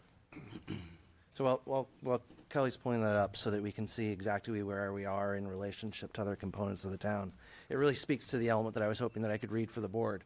And that being that the project team took great care to select a site not only designated for industrial development, but where appropriate protocols for the local environment have already been provided to preserve the ecology of the surrounding area. The site at the end of North Wentworth Avenue in Londonderry is Zone Gateway Business District, which provides a permitted by right location for the use, and the portion of the property intended for development was excluded from the adjacent conservation easement established as the Airport Access Road Mitigation Area, an initiative implemented to mitigate the environmental impact of the Airport Access Road project. The location of the mitigation area along the property's east, south, and west property lines preserve valuable wildlife habitat and passageway through this portion of Londonderry. The subject property is also located directly adjacent to the Londonderry Ecological Industrial Park and represents similar land uses already prominent in the surrounding area, whereby the existing occupants enable industrial facilities to more efficiently utilize materials and both reduce and recycle waste. The intended use of the lot also bears the mark of consistency with the Town 2013 Comprehensive Master Plan that states Londonderry should promote and build upon its existing ecological park and use this area to generate competitive advantages that attract sustainable industries to town. When we look at this location, we look at the history of this lot, we are using it for what the town prescribed as an extension of that ecological park, even down to the access to the lot itself, is specific to what the town had mandated as part of the original subdivision of this area. So again, our access to this site is via North Wentworth Ave. If we flip to the next slide, Kelly, it shows it in a little bit more detail. Thank you. So this is where North Wentworth Ave currently terminates. You can see there's an extension from that, which is also North Wentworth Ave, but was never built. If we go back to the original subdivision plans, we see the same thing. There's even a note on it, on those plans that say specifically that access to this portion of that lot in the distance, the lot that we're seeking to develop, is to come from this area. And it even goes as far to say that there will be a wetland impact because there's an existing stream channel that comes through this area, which is more or less about halfway along North Wentworth Ave. You can see there's an existing channel that we are going to need to bridge as part of this that would be culverted. Relative to that wetland impact, this is something that we had the opportunity to review with the Conservation Commission. We've had the opportunity to review with New Hampshire Fish and Game, and to Tony's point, also concurrently we're reviewing with Wetlands Bureau at the state level. So the appropriate safeguards will be implemented to make sure that we're preserving the environmental characteristics of the site and promoting all of the tangible benefits that this site would otherwise offer. So Nick, sorry, can I stop you there? Yes, sir. Thank you. Mr. Chair? Yes, sir. Thank you. So is it fair to say, once you subdivide this, you're making a landlocked lot, basically, other than the paper street that seems to appear? I'm looking at the town website right now, with, has all the little lots on it, and it looks like there's a paper street there. There is. So the town had the foresight here in that this is zoned Gateway Business District, that we are allowed via conditional use permit to have a lot that has substandard frontage. So currently the aggregate of frontage for the parent lot is over 560 linear feet on Litchfield Road. We only have about 63 linear feet located here where we front on that existing non-built road. That conditional use permit allows the board to approve this as access. So really one of our first steps as a project team a year and a half, almost 2 years ago, was sitting down with DPW, was sitting down with police, and sitting down with fire to say this is where we'd like to have access from our site. We don't want to build a town road that the town would have to be responsible for building or for maintaining. We'd like to build a private driveway. How do we go about this? Really just in the last 6 weeks to a month, we've come about a solution that would allow the town to convey this portion of North Wentworth Ave to the applicant such that it would essentially be consolidated with a lot, so that you would then have frontage on the portion of North Wentworth Ave, still only about 62 feet, but would not create a landlocked parcel. So really we'd be fulfilling the destiny of this lot in what was originally approved in 1999, 1998, to utilize this in that capacity and not put the burden of the maintenance of that road on the town. Thank you. Yes, sir. All right, continuing on. If we flip to the next sheet, it shows a little bit more detail as to the lot proper. So this is our access, this is our lot. It's tricky. You know, we've got 62 feet of grade change from the northeast to the southwest corner. It's not unsimilar to a lot of lots we have in New Hampshire, or specifically to Londonderry, where topography is a component of this. So we had to be very creative about our access and then how we actually go about constructing this lot. Now, in the town, the state, New Hampshire Fish and Game, and all the parties that were associated with the Airport Access Road project had the foresight to exclude this 15 acres, and it's exact. The area that we're looking to subdivide is consistent with the area that was left for development as part of that process. So we have a total of 15 acres. Now, what are some of the characteristics of this land? Beyond the topography, we do have some wetlands. You can see those areas that are located centrally on that drawing with an offset boundary. That is a wetland channel, so there's some wetland fingers that reach into this site. These are considered headwater wetlands. So this was an opportunity we sat down with Conservation Commission to go through, and this is exhibited well in our wetlands impact application, that the downstream areas are really our more sensitive resources. And those are the areas that are currently being protected by a conservation easement in perpetuity. So we know that those downstream areas would always be protected. We do have some impacts that would be associated with this project. They are less than 10,000 square feet for permanent impacts, approximately 8,900, and then another 350 square feet of temporary impact. So you'll see some of that impact here, and then you'll also see that impact where we have our driveway crossing through the North Wentworth vacant area. It also carries with it a fairly large buffer impact. Although it's a long and thin wetland, it creates a pretty big buffer. So it's just over 117,000 square feet. We did have the opportunity, as I mentioned, to meet with the Conservation Commission. They did unanimously recommend approval of these impacts. We had the great benefit of some institutional knowledge. You have some folks that have been on your Conservation Commission a really long time. And they were able to sit back and say, yeah, I remember when this conservation easement came about and why we left this lot out. And yes, to paraphrase, these wetlands aren't important in the grand scheme of things. And an impact here is manageable. So we proceeded down that track based off of that. So just for the record, that was not your opinion that you just expressed? It is not. That wetlands are not important? No, it is not. Well, all wetlands are important, but they have varying levels of importance. That's why we do functional analysis to determine. Just wanted to clear that up for you. Thank you. I think I may have needed that. I may have misspoke. So relative to these wetlands, that this was an impact that could be justified by this project. If we flip to the next slide. While that's sliding, you're how many of the 15 acres that they're gonna own? How many acres are gonna be disturbed for the building of the project? Would you guess? I believe it's approximately 11 acres. Just about 11? Yes, sir. Okay. 11 acres would be impacted in order to accommodate the development, but the wetland impacts are just under 10,000, so it doesn't trigger any state mitigation, but we will have to work that with the federal authorities to make sure that there's no need for additional mitigation. Good. Thank you. Of course. All right. This is just the southerly portion of the site. You can see there's a much larger wetland community to our south, which drains off property. All of this area is left in its existing conditions.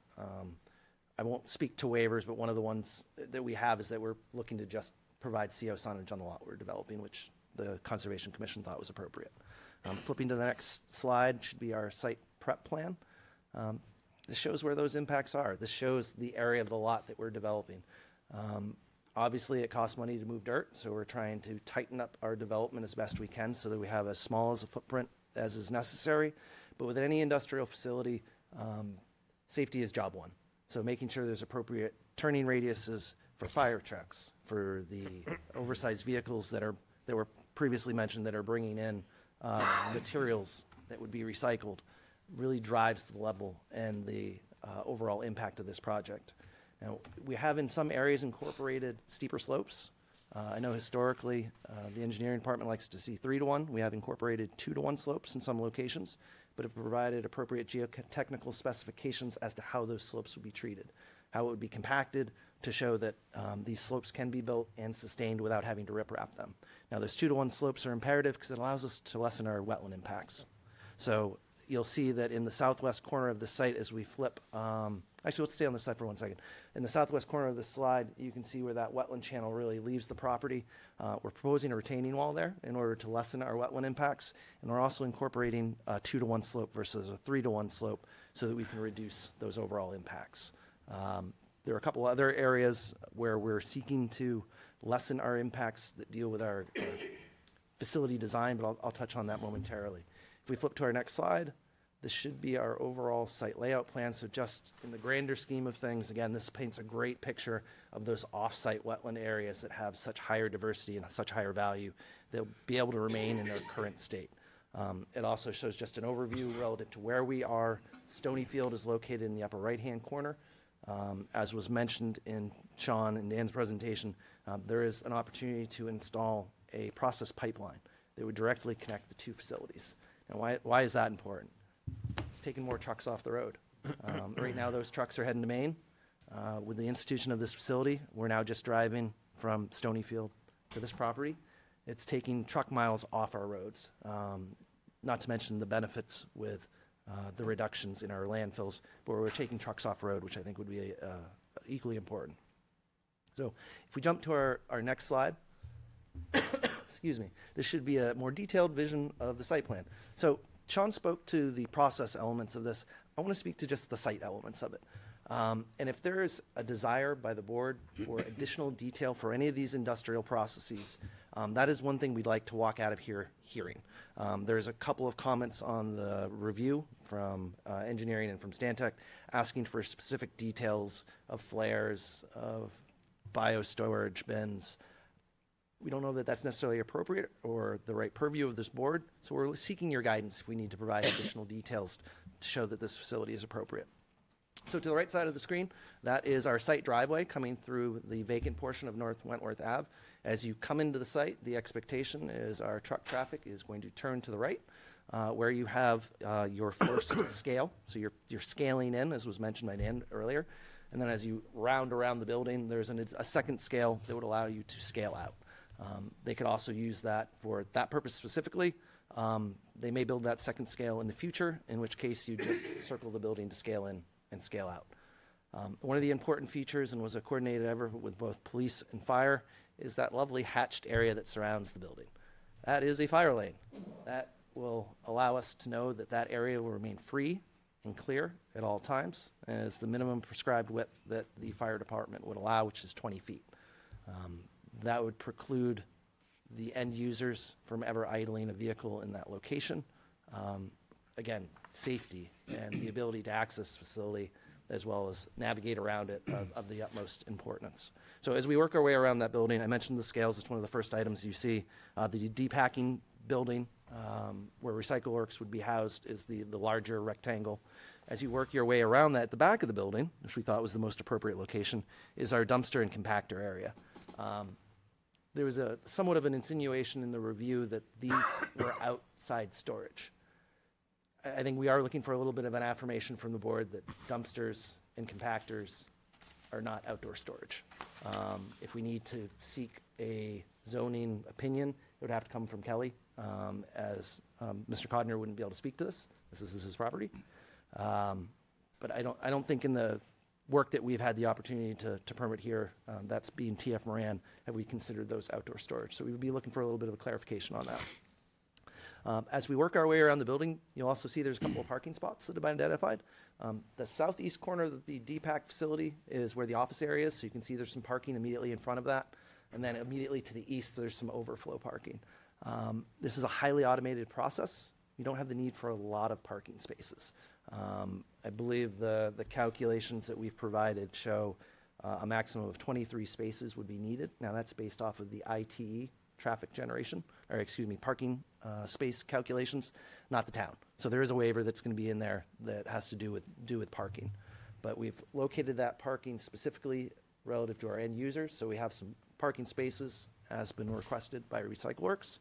And then as you work your way around the building, you can see there's another handful of spaces that are provided next to the process building. Those would be for the purposes of Purpose Energy. So again, just talking a little bit about site access. The rectangle that's kind of at the bottom of that L is our biosolids bin.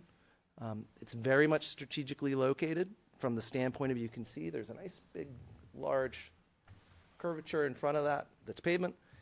We need that for the size vehicles that are navigating this site. So the reality is, if a vehicle is receiving materials from the biosolids bin, they're going to drive around the back of the property, queue up underneath that, receive those materials, and then they need to make that essentially 90-degree turn to head towards the exit. So all of the elements of this site, the industrial components, are very purposely placed because they're part of the process and the engineering of this site. It's been really cool working with Sean and his team to better understand how we site each one of these components, which is why it's taken us the better part of a year and a half to get here, to make sure that we can site everything consistent with their expectations, to minimize environmental impacts, and then also try to hold true to the town's site plan regulations. So I make mention of the biosolids bin, the process building. You'll see that the rear of the property is really more of where we see their tribrid reactors as well as their FETs. There's a 20-foot wide gravel access road that provides access to those areas. Now, our intent is not that we want to be back there a lot, but it's for maintenance purposes, and it's a 20-foot wide road because fire department requires it, and FPA requires a 20-foot minimum durable road. We have provided that to them. You can see by the grayscaling of those circles. Why are you not considering paving that? Why are we not considering paving it? It's an expense, and because of the limitations on how often it's used, it's just not seen as necessary. Okay, thank you. Yep. Whereas the area in and around the DPAC building, it's a more trafficked area. You're going to have oversized vehicles, whereas in that back area, those are pickup trucks on the occasion as necessary. Is there any additional information about those industrial components that the board would like to hear? All good. What is a FET? What does it do? What is this tribrid bioreactor? Sean mentioned it's a big stomach. No, I'm good. You're good. I'm good. You guys good? Can you do the outside storage thing again? Sure. Start So one of the over comments with we that. received was to make it clear that we had no outside storage, and we can very clearly state there's no outside storage. You had the opportunity to witness one of these facilities. Leaving things skewed about the yard was not in their modus operandi. That's not how they conduct business. Things are stored inside the building so that they can be processed appropriately. This is all part of a treatment train to make sure that things work appropriately. There was a comment that the compactor and the dumpster would be considered by zoning as outdoor storage. I don't believe that to be accurate. If we need to seek further counsel, we would have to do that through Kelly. Hearing an affirmation from this board, I think, will also help guide staff and the third-party reviewer. One person, past experience, it's mostly fenced in. Correct. But, enough said. Okay, great. Thank you very much. As you work your way around that building, there's the enclosed flare that was mentioned earlier by Sean. They can only use it when they actually absolutely have to. Again, it's not a voluntary system. As we continue around the site, there's really that last massing of rectangles that's in the southeast quadrant. There's not a lot of information provided in there outside of what are the surface materials, what's gravel, what's concrete, what's pavement, so that we can appropriately identify stormwater runoff in accordance with your regulations. If there is a desire for additional details of that, we're happy to provide them in the form of pictures or otherwise, but don't think it would necessarily be appropriate to provide design details of Liberty's interconnection facility in this site plan set. If the board feels that to be the case, we'll proceed accordingly, or we can provide additional information at your request. You're good. So again, I think some of the construction details that we were referring to, again, I think Sean kind of hit upon it in his presentation. And again, Sean, have you seen this comment? We don't, again, just so that we know, is it your 15,000 gallon tank? Is it a concrete tank? We'll provide all that. I believe all the tanks, I think most of the tanks are concrete. I have to refer back to. So that's what the comment is. Again, just so that way the board knows what's happening and the public. It's not that we're gonna build it for you. So I think There's it's nothing- not an unreasonable ask. Not at all. So I'm happy think- to tell you I what think every. let staff work with Sean Yep. and, I agree. thank you. Yep. All right. Appreciate that clarification. Thank you, John. Public was getting antsy. One thing that's It's all right. purposely lacking from this drawing is the maze of underground piping that's required to move materials from building to tank, from tank to building. We wouldn't be able to read the plan. Those are items that would be specifically addressed as part of the solid waste permit that's required by the state. But I bring it up because, again, it's part of the process. Why are things located where they are? In part, that's because of the maze of pipe work that's required in order for us to move materials from one location to another. So when we ask, well, why do we have 10 feet between each one of those tanks? We need to make sure there's room for appropriate pipes, elbows, or otherwise to get in and out of the processing building. So I just wanted to provide that a little bit as background information. All right, flipping to the next slide, we could talk a little bit more about just like the typical stuff. Gradient drainage, what are we doing? How's it getting there? Typical closed drainage system, catch basins, hard pipes that will drain to sediment forebays. Nothing special about these sediment forebays, just the same thing that you would see on any other commercial or industrial or residential development that then discharges into those filtration basins. So those are the large obelisk shapes on the bottom of the sheet. In these locations, stormwater will have the opportunity for the pollutants to settle out in the sediment forebays and be removed and maintained, and then we infiltrate the clean water back into the aquifer. Now, I'll note that these locations were very specifically chosen to mimic the existing hydrology of the site, as are the discharges from these locations. It's right along the existing flow paths of that wetland channel that was mentioned before. So one of the things that we spent real additional time in evaluating is relative to where those channels cut through the site, although those headwaters are going to be filled, can we still make sure that the excess stormwater, consistent with what discharges the site now or less, still follows the same path? So that's why those discharge locations are purposely put right at the top, really, of those headwaters, so that we can then again mimic the drainage patterns that are currently on site. It's consistent with what the state's requirements are for Wetlands Bureau, as well as alteration of terrain, as well as just good engineering practice. So that's one element of the site that I wanted to make sure that I brought up. Now, one of the elements of this site and review items is Fish and Game. Thank you. Fish and Game also has their say. There are some questions as to special, rare, and endangered species, and one of those items is deletion of sumps in catch basins, deletions of sumps in the Londonderry typical outlet structure.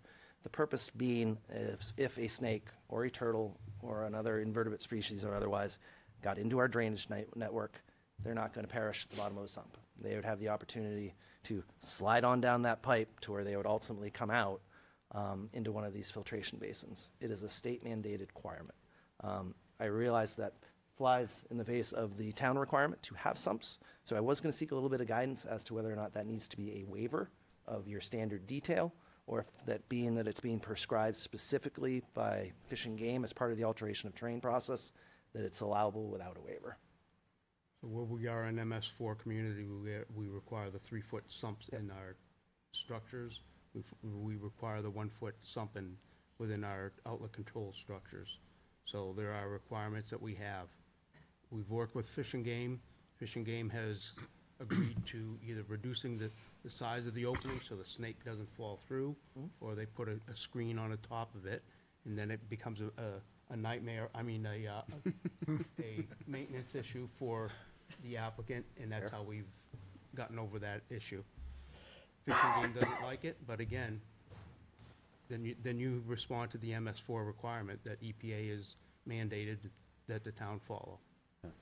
So it's just kind of odd that all of a sudden the sump is eliminated. So to John's point, it's being mandated now at a state level. They have changed the process for the evaluation of rare and endangered species, where it now falls completely under alteration of terrain's umbrella. It's a state permit requirement. So I'm either asking you for a waiver of it, or I have to go back to Fish and Game and alteration of terrain and say, no, really, the town doesn't want to delete their sumps. I'm kind of stuck in a rock and a hard place here as to how we progress. Relative to John's statement of the rims with smaller diameters, they're asking for both now. So not only do we have to provide rims with smaller grade openings to try and prevent that incursion of wildlife into our drainage system, they're also asking us to fill our sumps.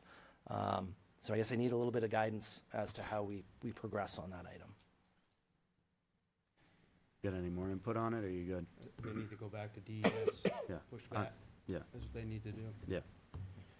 Would it appease the board if I am able to do so and they say, no, really, TF Moran, you're deleting your sumps? I will be happy to seek that out, because honestly, the drainage system works better with the sumps. I'd rather see them there also, but Makes more engineering sense. People that are looking at this don't have that experience. Steve, what do you want, you want to put your 2 cents? No, I think it's 100. You're kind of being held to the regulations of it, so it all makes sense to me.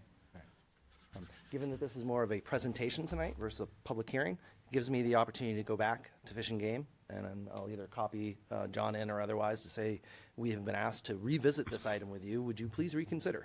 And I'll give some of the criteria that I think would be appropriate as reasoning again to see if they'll change their mind. Okay. I can think of a half dozen sites. Lima was one, DEA site was the other one. Yeah. Up in that area. Yep. And just jumping back real quick, we Nick, talked to about- wrap up. You got it. We talked about site access. I just want to reiterate, our only access to this site is from North Wentworth Avenue. There is no access to Litchfield Road. We are proposing no work on Litchfield Road. All right. The last two things, all right, I'll be super quick on this as I realize the hour is late. Landscaping and lighting. We are providing the internal parking lot landscaping that's required. We're actually exceeding it. It's 1 tree, we're providing 2. Parking lot perimeter landscaping, 6 trees required, 6 trees provided. Interior parking landscape area requirements, not met. Typically, we install central islands, provide trees. This isn't that type of facility, so we are seeking a waiver of that. Relative to the waivers, we were asked to deal with that on a different day, so I won't go through that in any great detail. Traffic. Just by the nip of our nose, a traffic study, full traffic study was required relative to the volumes of heavy trucks to make sure that it's consistent with your regulations. A full traffic impact and access study here has been prepared, the results of which are summarized on page 13 of 13. I will not read them into the record, but I will summarize that there are no detrimental impacts to your roadway network, that as part of the initial build and the future build, the change in the level of service at your intersection is minimal to null, and that really as an other finding that's provided within here is that the project will reduce total truck traffic miles traveled. We're taking trucks off the road, not necessarily putting them on. Those trucks are already on the road. We're just making sure they come here so they're not going to a landfill. And we're trying to shorten up those distances of travels by strategically locating this facility as part of the industrial ecological park. We do have some other permits. We talked about the town permits, subdivision, site plan, conditional use permit for wetland buffers, conditional use permit for frontage. We have a town stormwater permit. We have a town sewer permit. We also have a town industrial sewer permit, which Sean had spoke to. We also have the NHDS solid waste permit, which is through the state. We have our alteration of terrain permit, which was submitted. We received some comments, and we'll be resubmitting to address those comments. We have our state sewer permit, and then we have our state wetlands permit. And last but not least, we have FAA permits due to our proximity to the airport. And as of 2/10 today, those permits were received. So we're happy to say that part of the project has been approved. All right, I realize we've droned on probably longer than desirable, but it was those slides. The slides took so much time. It's all right, I you're a big apologize. project. But happy to answer any questions, and thank you for the time. I'll start with John and Kelly. I'll come to the board, we'll go to the public. Just one comment for the audience. Do you people understand where this is located now? Its location? Yeah, right. Just, It's- why are you throwing around the address of 162 Litchfield Road?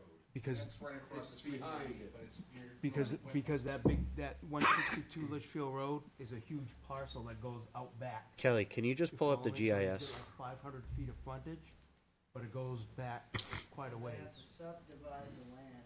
It comes right down to Litchfield Road. So, yeah, so this is the farm, this is where Nick lives. Right, that's where Okay, Nick lives. You got it. So again, where they're building Different this Nick. is up here. So Oh, that's it why. does incorporate that back in No, there. so that's what the subdivision is all about. So it subdivides the lot into 2. Follow me?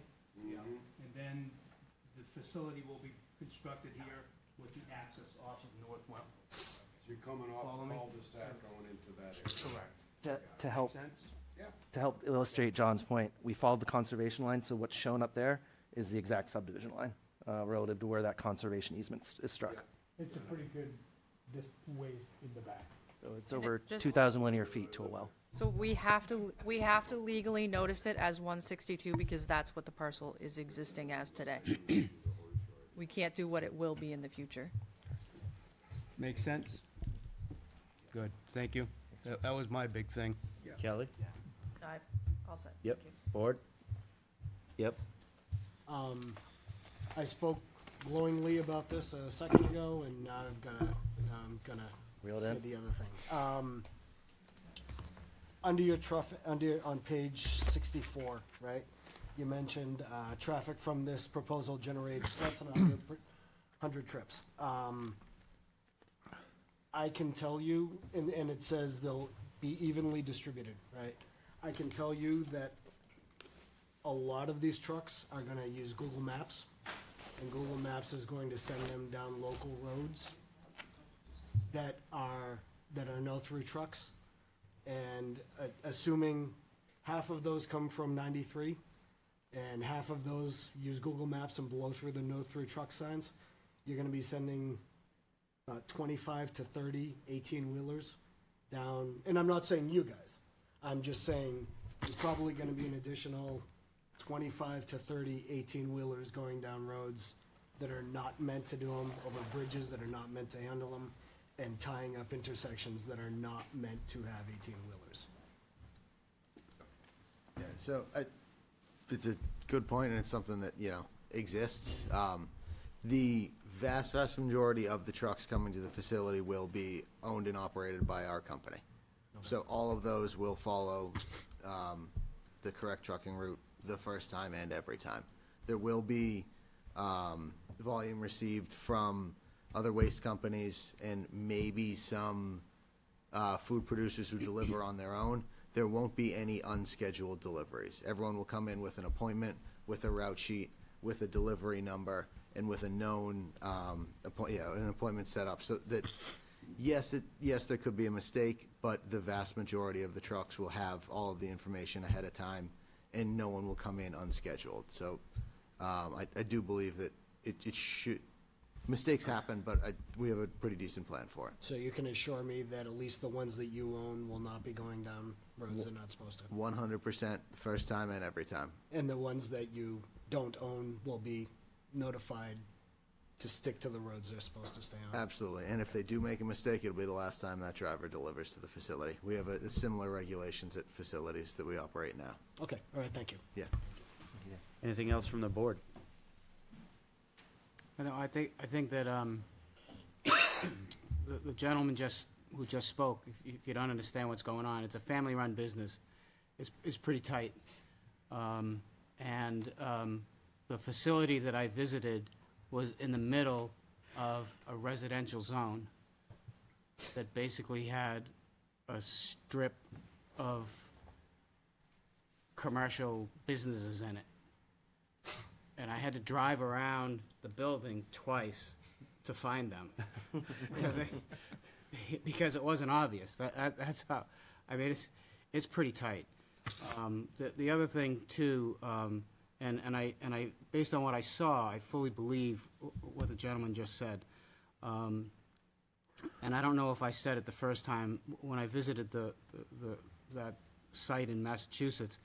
New Hampshire DES was also there.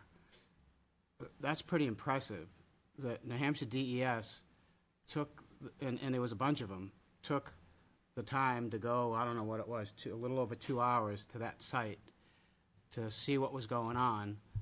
They are fully invested and basically in control of this site.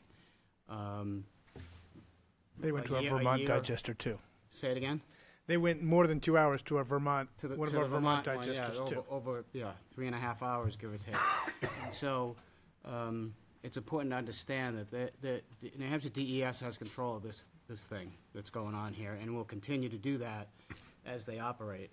They don't disappear once the place is built either, so. Thank you. Anything else from the board? All right, seeing none, I will open this up to public comment. If you could come up, state your name and address, and the floor is yours. I'll reiterate, I'm John Saucy from Brook Park Estates. I've been involved with Brook Park for 45 years. The president, the treasurer, the secretary. We have approximately 95 homes with an extension on Teton that aren't part of us. There's about 300 people there. As far as notification is concerned, I'm not sure what your regulations are, but this is a huge facility, and I'm sure, if anything, it would have an impact on Brook Park. We all live there. We drive up toward the airport, traffic, etc. But here's the thing, you sent the notice to our post office box. Nobody has access. We use that to do a few things. One, collect the money that's sent in for the yearly dues, or get bills. That's not a segue to our residents, so they're unaware of this. Fortunately, the person that got it out of the post office box sent me a notice and a few other people. I do understand you did send some letters to people directly on Litchfield Road, but the rest of us got nothing. Kelly, could you just help walk us through our abutter process and what that looks So, like? the town of Londonderry actually exceeds the statutory minimum requirement for a butter notification. We now require a notification of 400 feet, a 400-foot radius, I should say, from the parcel that's being developed. So we did exactly that. 400 feet Yep. for a facility like this that has an effect on us like this? That is well beyond the Wow. statutory requirement. So we changed our requirement, was it So you last? changed it to 400 feet. The town of Londonderry changed it to So- exceed the minimum. So we made a decision For this about a reason. year ago because of this. What was it originally? Well, it's an inconvenience to notify the people that are affected. Statutory requirement is across the street, stream, anybody Correct. touching the parcel essentially. Correct. So the requirement used to say that you had to touch the parcel. We extended it out to 400 feet. So we did last year expand the abutter notification. That said, no abutter notification is perfect. It's much more than is required by the state and what would have been a year ago. Just- I what do was your have some address again? questions then on the presentation. What was if your I may. address? 3 Aspen Circle. I think, isn't it also true, Kelly, that in a, for lack of a better term, a condo development or a condo situation or anything with an Association. HOA, that the notification goes to the address of record, and that's it? Correct. So in the instance where we have an HOA as the owner, if you will, that's where the applicant has the ability to send it to that, and then the HOA will distribute Distribute it. its. I'm sorry, sir, what was your address? 3 Aspen. Aspen? ASPEN. I'm not just here representing myself. I'm representing the interests of our population. Aspen, okay, here it So is. The other thing I have is, Point. I have some questions for these gentlemen. Is there any impurities that you release in the air? That's what I just gonna say, I Googled that, that's what I got one of my questions too. If, we'll, yeah. I asked Hold the on, question, folks, yes or folks, no? folks, hold on. Time out, time out. Yeah, hold on, hold on. You gotta talk to the Are board. there any impurities that they release in the air? Before we even get to that, I'll let you come up, let's let them finish, and then you can come up, okay? Thank you. So, impurities, we have a flare that has to get permitted. So when we, just like any industrial facility that has a boiler, we permit that. The other sources of emissions, our boiler for actually warming the digester is too small to need a permit. We have one other process element which involves removal of H2S, which is a gas, but it's the amount of H2S we produce is very low, but they still make us permit. So the yes, it's a yes. Impurities, nothing that would. It's a yes. Okay. Nothing that's beyond a regulation. So we won't pass any. So anything that is listed as a pollutant is required to be permitted above certain levels. We don't pass any of those levels, not even close. Do they process any animal waste other than food? I don't know what that. No sanitary, no manure, no sanitary waste at all. You already mentioned, you said you were helping us out by sending the trucks away from the landfills and into Londonderry, so I got that one. You say there's absolutely no smell whatsoever, ever. Come to. I would be happy to tour you on both Recycle Works facility and in Vermont, and you can see for yourself. Do you burn off the excess gas? Is that the flame? That is for emergencies only. So if something, if for whatever reason, Liberty says, well, you haven't met our spec, it shunts off to a flare. We're losing money every minute that happens, so we have to address it. Do you create any leachate, any liquid that comes from your process? No, there is no leachate because God bless. the water is processed to the sanitary standard and goes into the Manchester wastewater system. There's nothing to leach. Okay. And you mentioned the storage use, if it's a certain size, it's not considered needed a permit. What do you keep in in that storage? I'm going to let Dan answer that. In the compactor in the storage room. Oh, sure. It's, Dan, if you could just come up and sit next to, no, let him stay up. You come sit at the podium here. Podium, bench, whatever you want to call it. Thank you. Sure. So no exterior storage at all. 1% or less than 1% by weight of the product that's received by the facility will be unrecyclable inorganic matter, and that could be soiled hairnets, soiled packaging, things like that. Those are transferred from the building through an enclosed auger into an enclosed compactor, kept in an enclosed system, hauled off site for disposal. There is Totally enclosed at all times? Yes, sir. Totally Okay. enclosed at That's all cool. times. That's it. Thank you very much. Thank you, Appreciate sir. it. Anybody else? Thank you. My name is Patricia Nuttall. I live at 1 Shenandoah Ave. I'm also part of the Brook Parks estate. When I Googled, I did have a couple of questions, but John did take care of most of them. My main one was depreciation of your house if you're in a residential area and they build this facility. Is that true or false? I would say that the facility itself is not in a residential area. It's in the Gateway Business District. He said it's not in a The residential facility area? itself is going to be located in the Gateway Business District. When I Googled it, I saw them on farms, I saw them on land, but there was no residential around them, or there was one that had residential areas close to it, and those there did depreciate the value of their properties. That's why I'm asking.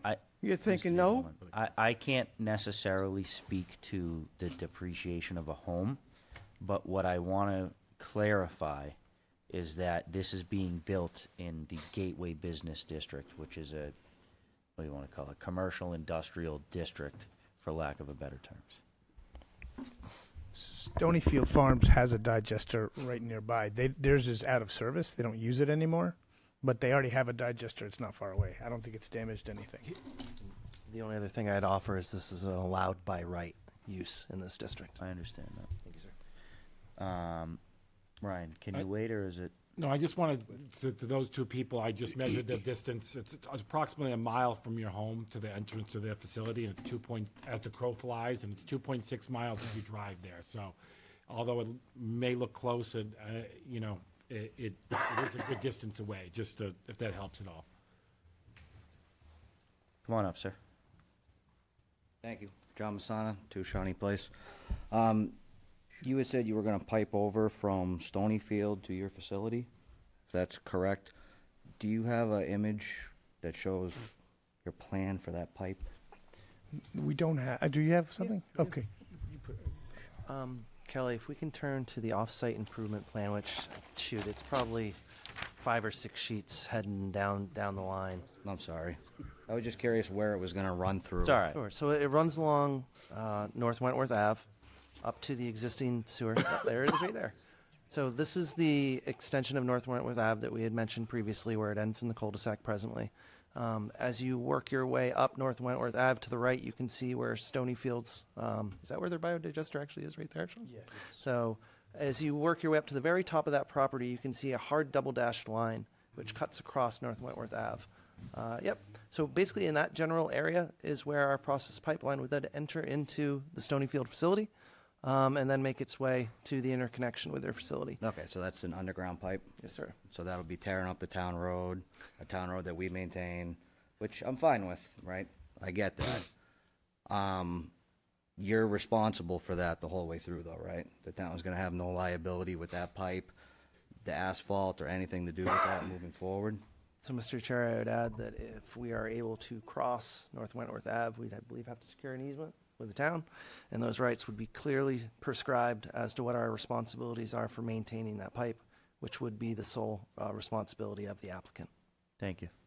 And then just for the traffic at the end of North Wentworth where it meets Harvey, Stonyfield truckers already have a hard enough time leaving Burton, trying to take a left onto Harvey. There's going to be a bigger traffic impact there for everybody involved, with all the residents that do travel Harvey to get to the different highways. Just wanted to make that clear. Thank you, sir. Thank you. Anything else from the public?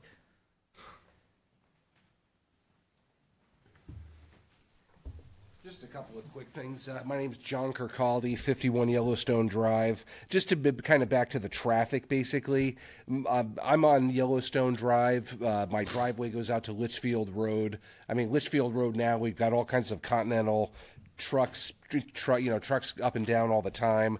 Just curious, again, like timing of operations, when the trucks would be coming to the facility. Again, type of trucks. Are we talking tractor trailer trucks or like gas trucks? Is it liquid waste? I'm thinking like liquid trucks gonna be leaking stuff, attracting rodents, that kind of a thing. So just wanted to talk a little bit more about the traffic. Sure. So no leaks ever. We're very tightly regulated by the DOT, DES, and so no leaks at all. The trucks will range in size from 18-wheeler dry vans, some larger tanker trucks, down to non-CDL collection vehicles, which, they kind of look like a large landscaping vehicle, and, kind of range in size between those. But there will be tightly regulated, professionally run commercial vehicles traveling through the industrial park from the highway. But I wouldn't worry at all about leaks. And time of operation, like when those trucks, is it 24 hours a day? No, it's in the permit, and it'll, I believe the operating hours we're requesting are 6 a.m. to 5 p.m., and then a half day on Saturday. And the truck timing is it's fairly evenly spaced out during the day. So, there won't be a large rush at the beginning or the end. There will be, peaks and flows, but the truck traffic's relatively evenly spaced out throughout the day. And majority of the traffic then probably coming again, like down Harvey Road, High Range Road, or if you know that area, like again, up and down Litchfield Road as well.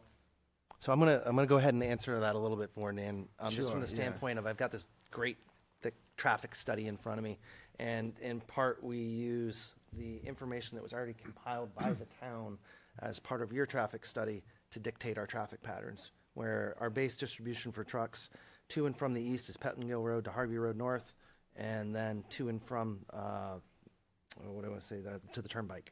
So they're not traversing Litchfield Road. Correct. There'd be There would, I mean, they'd be there should lost theoretically if they be did. zero traffic from this site on Litchfield Road.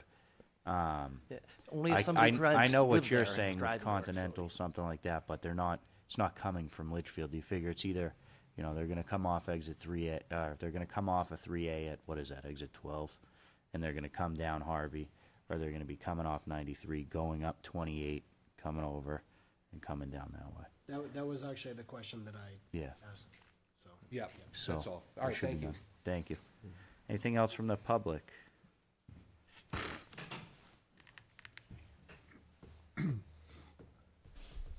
Michael Syracuse, 170 Litchfield Road, so I'm fairly close by.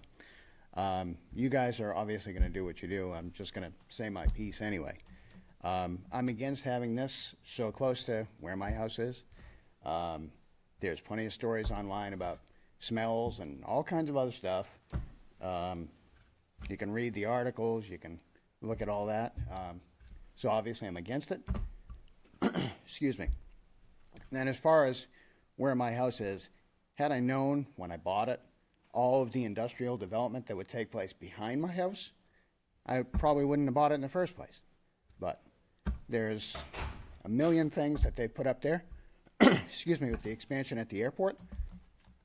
And then now we have to subdivide property that's been there 50 years to put something else industrial. I'm against any more building behind where my house is. Thank you. Thank you. Anything else from the public? How you doing, sir? I'm Matt Truland. I live at 3 Shenandoah Avenue. I know you've mentioned there's mitigation strategies for the odor. I think I just have to voice my opinion. I'm still concerned with the potential for odors. I too have seen a lot of those Google articles. When I searched for these processes, waste to energy plants, in the hydrogen sulfide gas, I'm just kind of concerned with that. So I'm just going to make that comment. Thank you. Anything else from the public? I'll let you come back up, yeah. So what happens, this thing gets built, and then all of a sudden we have a major odor problem. What happens then? What can be done? I guess Can you anything shut them down like they did the other plants Kelly, do you have out in anything? Colorado and some other places? That's what they did. They shut them down. So, depending on exactly what the complaint is, we would follow our code enforcement process, and we would evaluate what your concern is compared to the approved Okay. plan. And if it's in violation of that, then we would force them to take corrective action. Okay. and go I from know that this can be a good thing tax-wise for bringing in more. We do have a lot of tax base now from up by the airport. I do believe that you're representing the best interest of people in Londonderry. And I'm just asking you to keep that in mind. Yeah, this is a great thing. It doesn't smell. They do a great job. You know, blah, blah, blah. This is not on you, but if we did a better job taking care of our budgets, we wouldn't have to keep raising the taxes. They wouldn't have to keep bringing in more and more people. Industrial, commercial. So, sir, I was in the. But you're here to represent the people of Londonderry. So, sir, and I was what's in the best I was in the for the DES. community of Londonderry. So, sir, I was in the DES building this morning because I'm the chairman of the State Water Commission. So I'm the chairman of the State Water Commission. I was in the DES building this morning for a 2-hour meeting. I can tell you DES is involved. Commissioner Scott is very diligent. DES was involved when we built the St. Gobain. I understand that, sir. the plan up here, which I was directly involved. They hired a lawyer for us and everything. Turns out there was a lot of pollutant that comes from that. The air drifts over the athletic field. This is proven fact given to us. It was required by law. I'm sure that they're going to burn off some gases and there's going to be some odors. I'm just saying, keep in mind you're representing the people of Londonderry, and 300 and some people live right down the road from here. So, sir, did you want me to answer your question, or did you want to Go ahead. keep on going? Go ahead, John. All right. So what I'm saying to you is that the commissioner at DES, who I've worked with and everything else, DES takes this very seriously. You then have a second avenue, right? If something like this happens, you can go to the town council meeting and you can tell the town council how you feel about it and you want them to get something done. You do have a voice. You can do those things, and they have to listen to you. This board, which I sat on for 11 years, 15 years ago, has to follow the state laws and the regulations. Those are your two avenues. So if that does happen, you have recourse. You absolutely have recourse. You're not stagnant. It's not that you can't do anything. You can do things. I'm more concerned of the younger generations of people, all the new kids we have, the new families. I understand. Et cetera. Okay? I understand. You represent us. Thank you. Thank you, sir. Anything else from the public? Seeing none, I will close public comment. Yes, sir. Just want to just kind of very quickly, you're potentially going to be neighbors. You're coming in. You're going to be neighbors. What have you done to kind of introduce your project, introduce your site, introduce this plan to the surrounding neighborhood aside from these public hearings? We've seen definitely kind of a lot of success when we take that, take it outside of the formalities here and be a good neighbor. Right. And understand and educate and have them question you. Yes. And yeah, it's probably going to be difficult, but have them question you, because I think that is it's a lost art, and I think I would encourage you to definitely ensure that your neighbors know exactly what is going on in here. So My request, real quick, my request would be this, to piggyback off of that. You know, I know that you had invited some members of the town. Unfortunately, I couldn't make it a little last minute. I would ask that you work with the public to set up, you know, maybe a time that you can open up one of your facilities to, much like you extended to the town, you can let the public and the abutters, give them a time to, or an opportunity to tour your facility, would be my recommendation. open to that. If you have other ideas, please let us know. There will be other hearings on this. Yeah. And perhaps a bus trip? Other hearings, definitely. I think You paying for the bus? No, maybe they want to. Having a community event in that area. Helicopter? Yeah. You know, kind of getting, you know, and then coming back and reporting back on what you've done would be a good, you know, item to kind of just show. Thanks for that. Anything else from the board? Gentlemen, anything? All right. Well, I am looking for a motion to continue this. Do you have a date that you would like to do, Kelly? I believe February 11th is what I wrote. So moved. Okay, that works. So I have a motion from Tony to move this to February 11th. I have a second from Mr. Penta. All in favor, starting with Ann, please. Ann Champa, aye. Tony D, aye. John Farrell, aye. Arthur Rugg, aye. Jeff Pentai. Sean Faber, aye. John Cruz, aye. And the chair votes in the affirmative. This has been moved to February 11th, 2026. I have one quick question for you, Kelly. Had we not changed the abutter notices, would the abutter notice to them have gone out? Two things real quick. Before I forget, you're gonna have to, I think you need a second motion for the site plan, or did he include it? Oh, I did just do the subdivision. So you have to clarify that. Your question about abutter notification, are you Yes. asking me? What if I'm there's asking gonna be you is. another notification? No, what I'm asking you is we extended our abutter noticing. Yep, We, gotcha. we extended the radius. Had we not extended the radius, would their association have been noticed?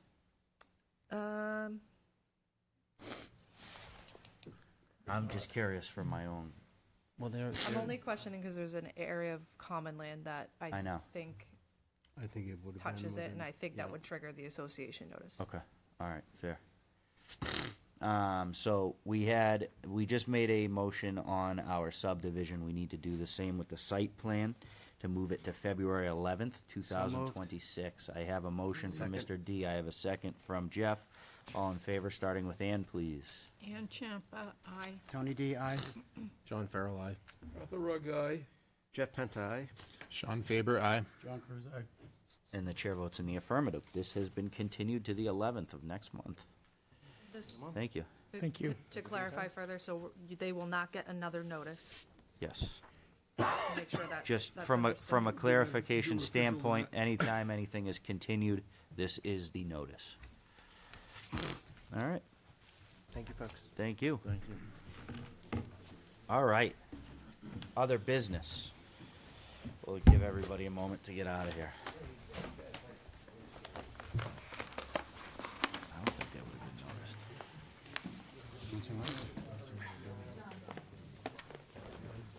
Oh, yeah.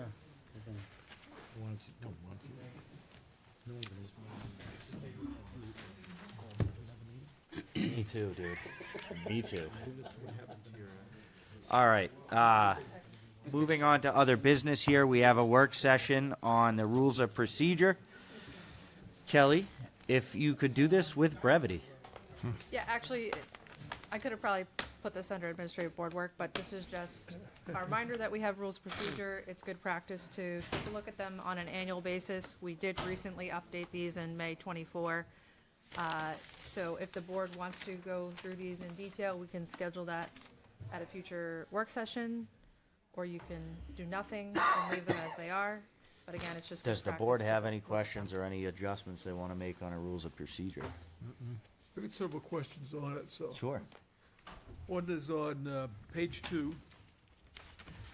And 3.2, the last sentence, if requested by a majority of those present, voting shall be by written ballot. Can't do that anymore. So very strict that sentence. Oh, what, you Next. just can't request it by a written ballot? Yeah, it's gonna be public. Okay. And, let's see, page 5. Did this a while back. Page 5 here.